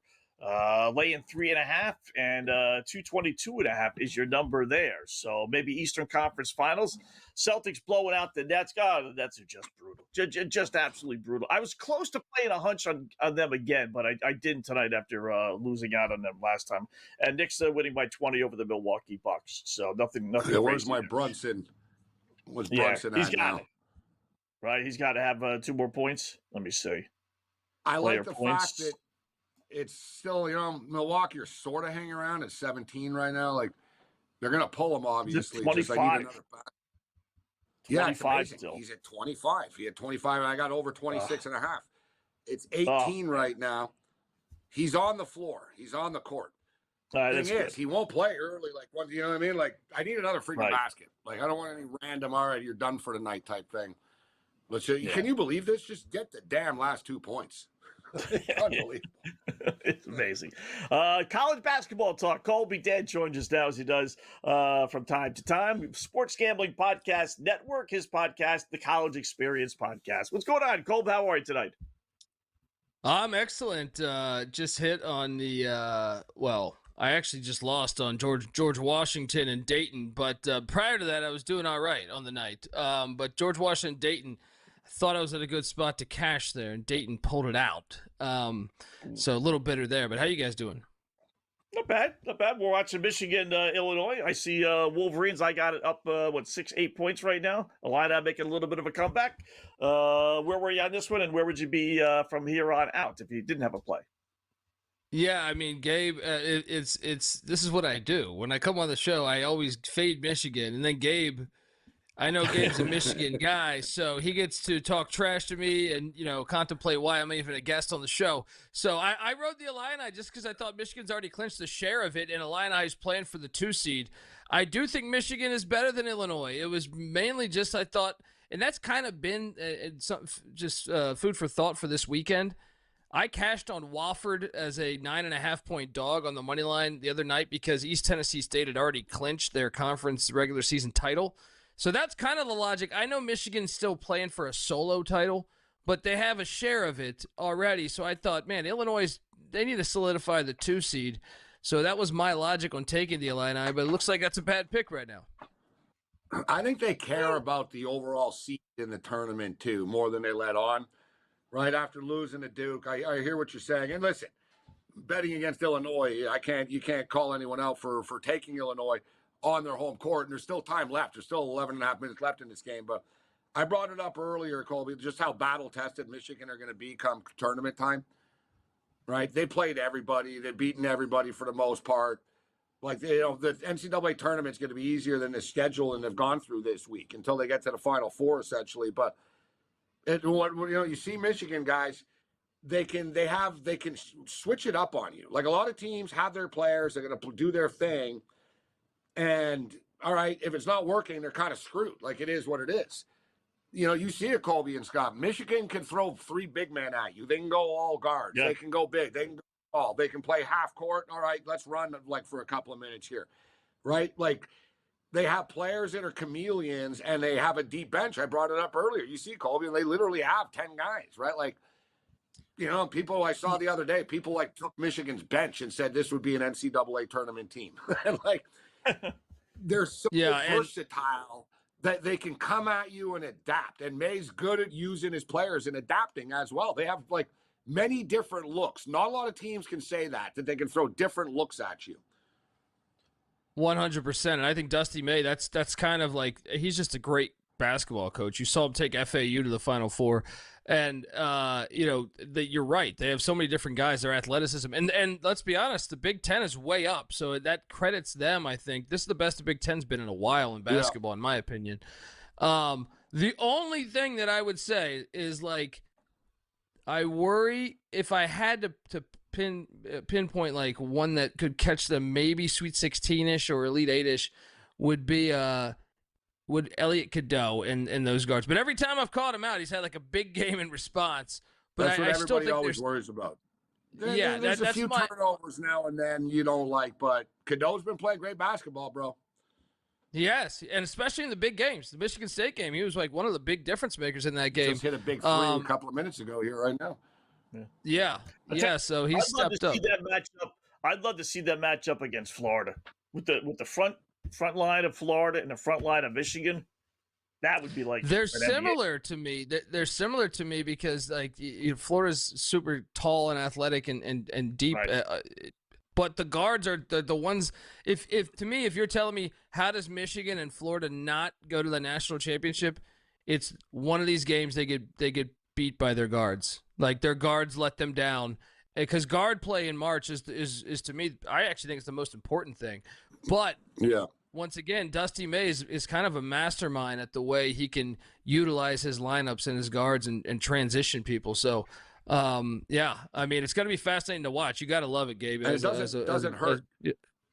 Yeah, it doesn't hurt to have the fouls to give too, right? You don't want to foul, but Michigan can, and it's all right, we'll throw Mara at him here. We'll throw this guy.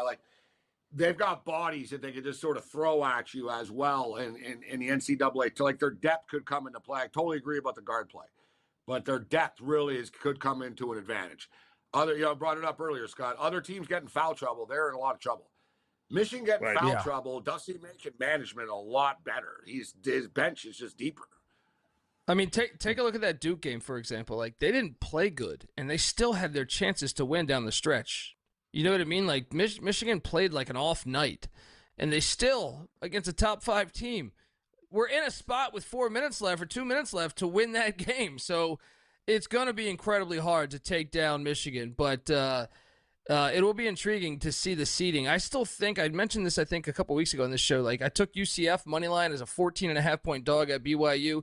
Getting a team like that in the Sweet 16 is a dangerous team because they're one of the oldest teams. I think they're the second oldest team in the whole entire sport, and they're really deep. But I'm not saying Michigan's going to get. I'm saying whoever, if UCF gets there, that could be a dangerous draw. There's a couple teams like that I would say would be super dangerous in the Sweet 16.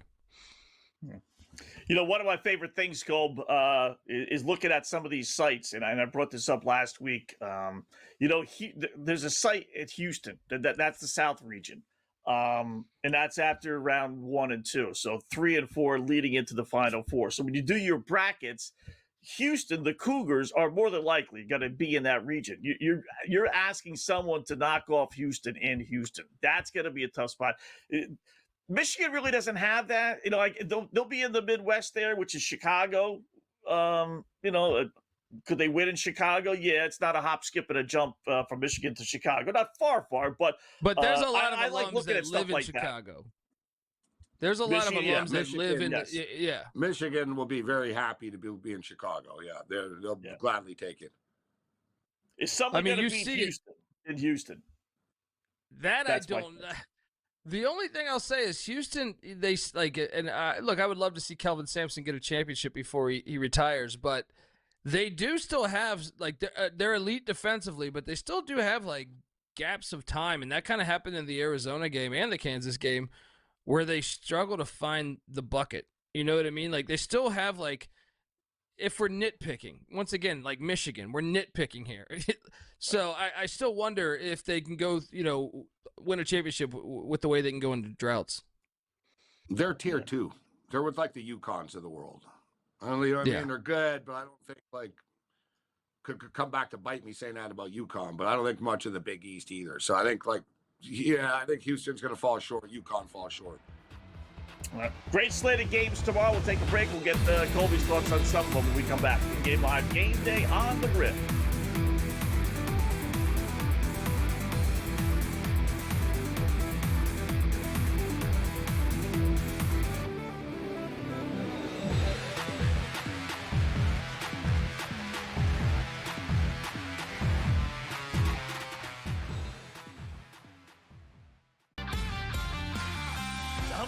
Tanking is hurting the NBA right now too, and what we're seeing, like we saw with that Jazz and Orlando game a week ago. How much do you think that's hurting the game?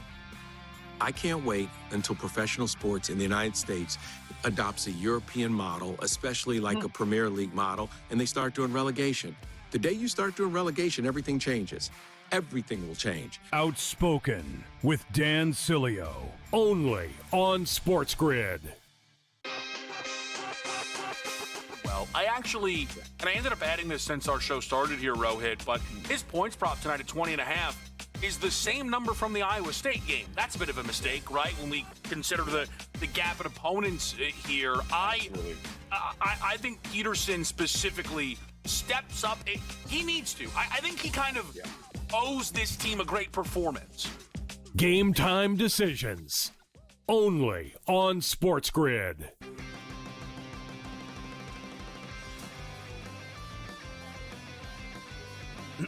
Class is in session.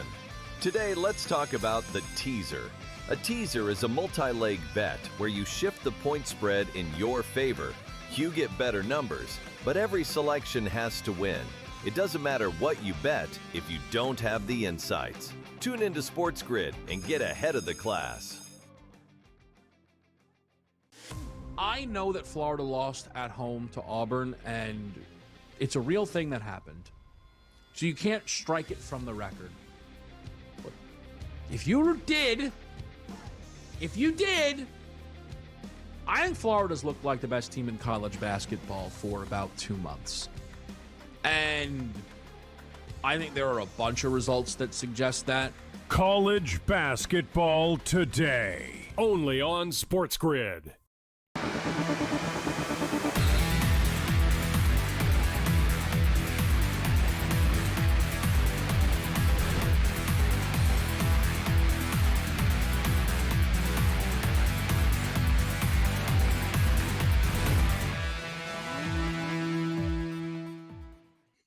All right, welcome back in Game Live, Game Day here on the Grid. Scott and Gabe talking with our good buddy Colby Dant, the College Experience podcast. So full slate, great matchup. I will say this for tomorrow. We'll get to those games, but Marshall has come back, as we told you. We figured they would, leading now 31-29 over Georgia Southern. So we got a couple of big plays there, Colby, on Marshall tonight. So I'm with you.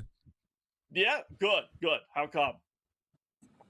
Well, if they win, they get the 1 seed in the Sun Belt tournament. Have you guys seen the Sun Belt tournament? They have like one of these tournament brackets where they have like 6 buys, right? So if they win this game, I mean, if there's one conference that should like never that too. do this, Missouri Valley same way. Top 4 get buys.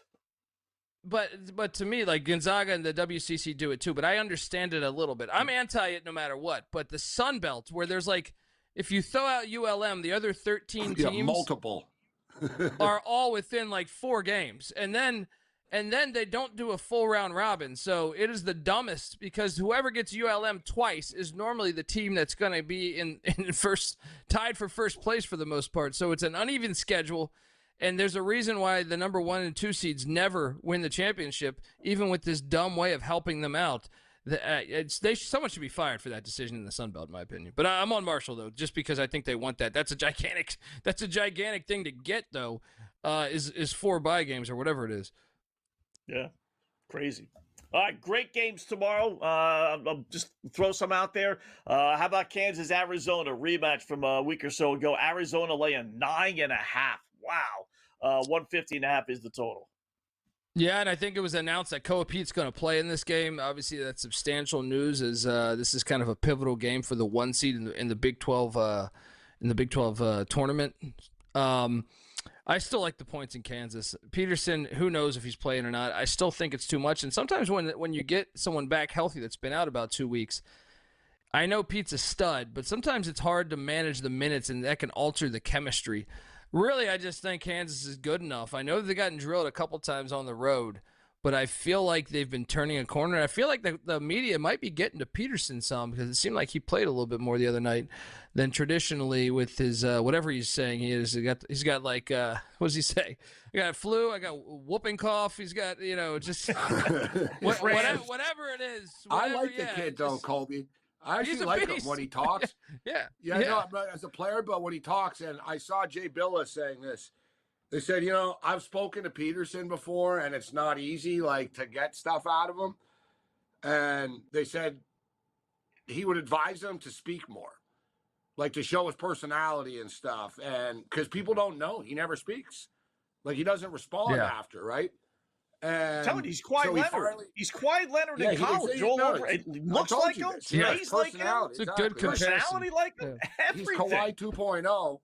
So he doesn't talk to anybody ever. So he finally did that little mini interview the other day at the podium. And it was funny. He said, "You think I want to come to Kansas to play half the time? Like, do you really think that was my plan?" Like, he sort of threw it back at people a little bit. And they were like, "What do you think of like people saying this?" And he pulled the Kawhi.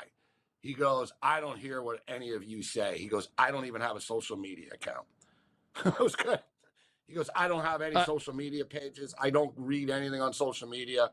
He goes, "I really don't know what anybody says about me, good or bad." He goes, "Good or bad." He goes, "And I don't care." He goes, "Say what you want. I don't care. And I don't know." So, and it was like he came across as like likable in the interview type of thing. And Colby, listen, dude, I was talking, they're 18-10 against the spread. I wouldn't dismiss this team. They're battle tested come tournament time too. Melvin Council Jr., Trey White, these kids have learned that they can win without him. We've seen. Oh yeah, they've stepped up big time in the tournament.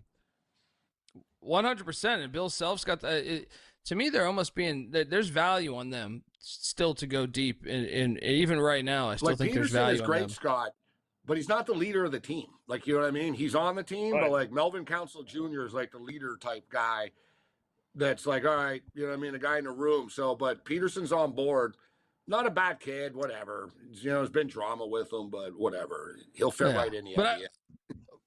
I was about to say, but I will say, like, if he says, like, the backlash of that or the flip side of that coin is, well, you went to Kansas because they offered you the most money.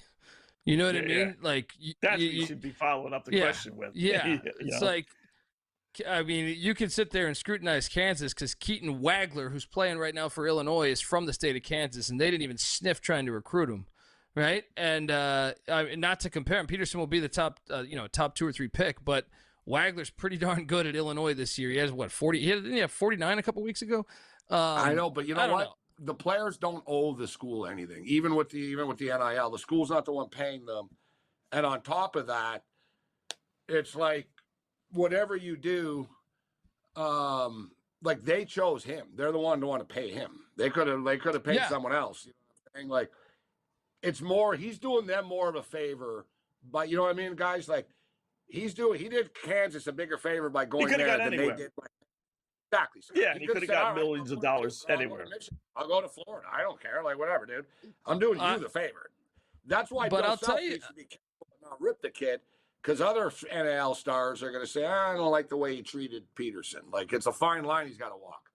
That's fair, but I also think we're kind of at a case study where you've seen a few of this, whether it's Nico Amalavea, the quarterback from Tennessee, where his dad was negotiating the deal, the current Florida wideout that's a 5-star that basically has it in his contract. He's got to stay on the field. I think it's interesting because you're setting the tone for your culture in your locker room, and I think it can backfire. So I think Kansas might have mishandled it. Even though he's super talented, I think there's a chance they might have mishandled it because of the distractions. Oh, yeah. NIL, I brought it up a million times. I'd never seen Michigan Wolverine football players fight with each other on the sidelines until this year, and it was all NIL kids that weren't even there before and stuff, right? Yeah. They don't bleed for the program. Reason. They're just there. They're just there for the year. It's like, you're paying me, and I'm going to be in the NFL next year, so I don't really care if we lose to Ohio State or not. Yeah. Any reason not to bet St. John's tomorrow after the debacle against UConn last time out, laying 7.5 against Villanova? No, we got to load up, I think. I know that number's rising. I think we get Rick Pitino, yeah. I'm all over the Johnnies, man. I know it's rising, but, lay it. Is it at the Garden or at their arena? Yes, Garden. It's the Garden. Garden? At the Garden. Right. Yeah. Colby Dan, Sports Gambling Podcast Network. Thanks, Colby.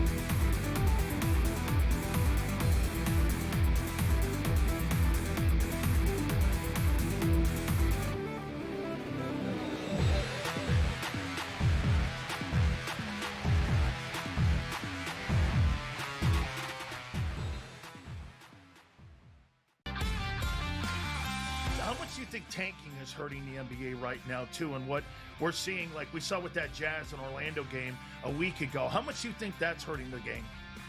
I can't wait until professional sports in the United States adopts a European model, especially like a Premier League model, and they start doing relegation. The day you start doing relegation, everything changes. Everything will change. Outspoken with Dan Cilio, only on SportsGrid. Well, I ended up adding this since our show started here, Rohit, but his points prop tonight at 20.5 is the same number from the Iowa State game. That's a bit of a mistake, right? When we consider the gap in opponents here, I think Peterson specifically steps up. He needs to. I think he kind of owes this team a great performance. Game time decisions, only on SportsGrid.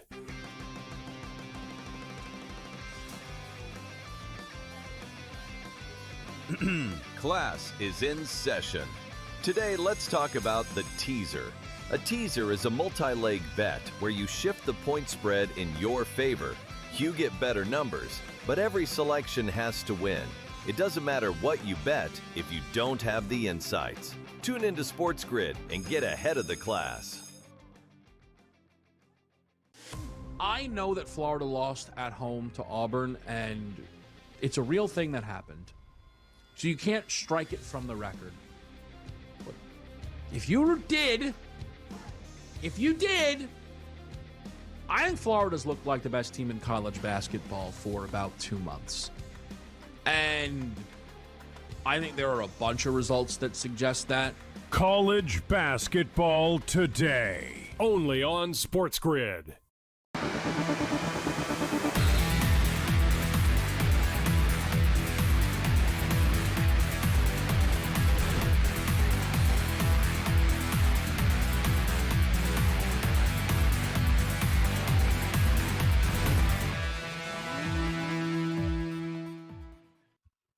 All right, welcome back in Game Live. Game Day here on the grid. Thanks again, Colby Dant. The College Experience podcast is his home, so check it out. The Sports Gambling Podcast Network is the actual home. That's the name of his podcast. So last quick check of the scores and then a disappointing message to pass along.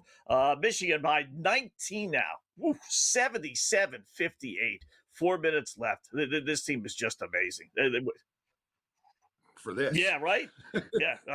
We stood outside for 24 hours freezing to death. I'm a Michigan fan, but I knew this game was tough. But I thought when I saw them, I was like, you poor kids. You're sitting out here, like you're on the cold pavement and outside in Illinois. And now you just watch Michigan just throttle you like 77-50. This just sucks. Now you got a cold, you got pneumonia, you're sniffling. It's like, oh, what did I do? Wasted a Friday night. Pissed off your girlfriend last night or something. Like Eric, it's college. Like someone broke up with you because you blew off an exam, a job interview for the big game tonight. Like it's college, guy. There's a million stories of like, God, I'm fired. You got tickets when you gave it to somebody else. You didn't give it to me. You gave it to your friend. So I know. Marshall. Yeah, me too. I love college. Marshall by 2 over Georgia Southern at the half, 40-38. Okay, I would like it a little bit more, but it is what it is. We'll take that. Utah scored against Minnesota 1-0 as they play after 1. And then we get the late game starting here with Winnipeg and Anaheim. And then NBA, anything crazy going on? Cleveland and Detroit having a rare, the game lived up to its hype in the NBA and some defense. Minute and a half left, 109-107. Cleveland leads at Detroit. Knicks by 21. There's been a lot of good games. Like people you're used to criticizing the NBA all the time. They have a hard time acknowledging. Same thing like with the All-Star game, right? It was good. Right. The games were good. The skills competition was fun. They had big ratings, and then after people were like, "Oh, they're probably lying and making it up." It's like just whatever, dude. Acknowledge it. I had a good weekend. It is what it is. Brunson got your 27, Gabe, and I don't know if he's going to get any more. Knicks by 21, fourth quarter, but he got 27, so he went over the 26. Can you believe that by half a point? And he had 25. Midway through the second quarter? Or at least late second quarter, anyway. He's only going to win by half a point. It's amazing these NBA props with the star players, how close it is. How do they know? They're going to take them out. Just the whole really, 27 and a half. Because it sounded low, 26 and a half to me. Yeah, he's usually higher than that. It'd be 29 and a half or something like that. Yeah, exactly. So I was 26 and a half. I got a bite on this. And boom. And I was like, damn. 8 of the last 10 times, 36 or more against the Bucks. And boom, it barely got there, but it got there. Celtics, by the way, beat the Nets by 37.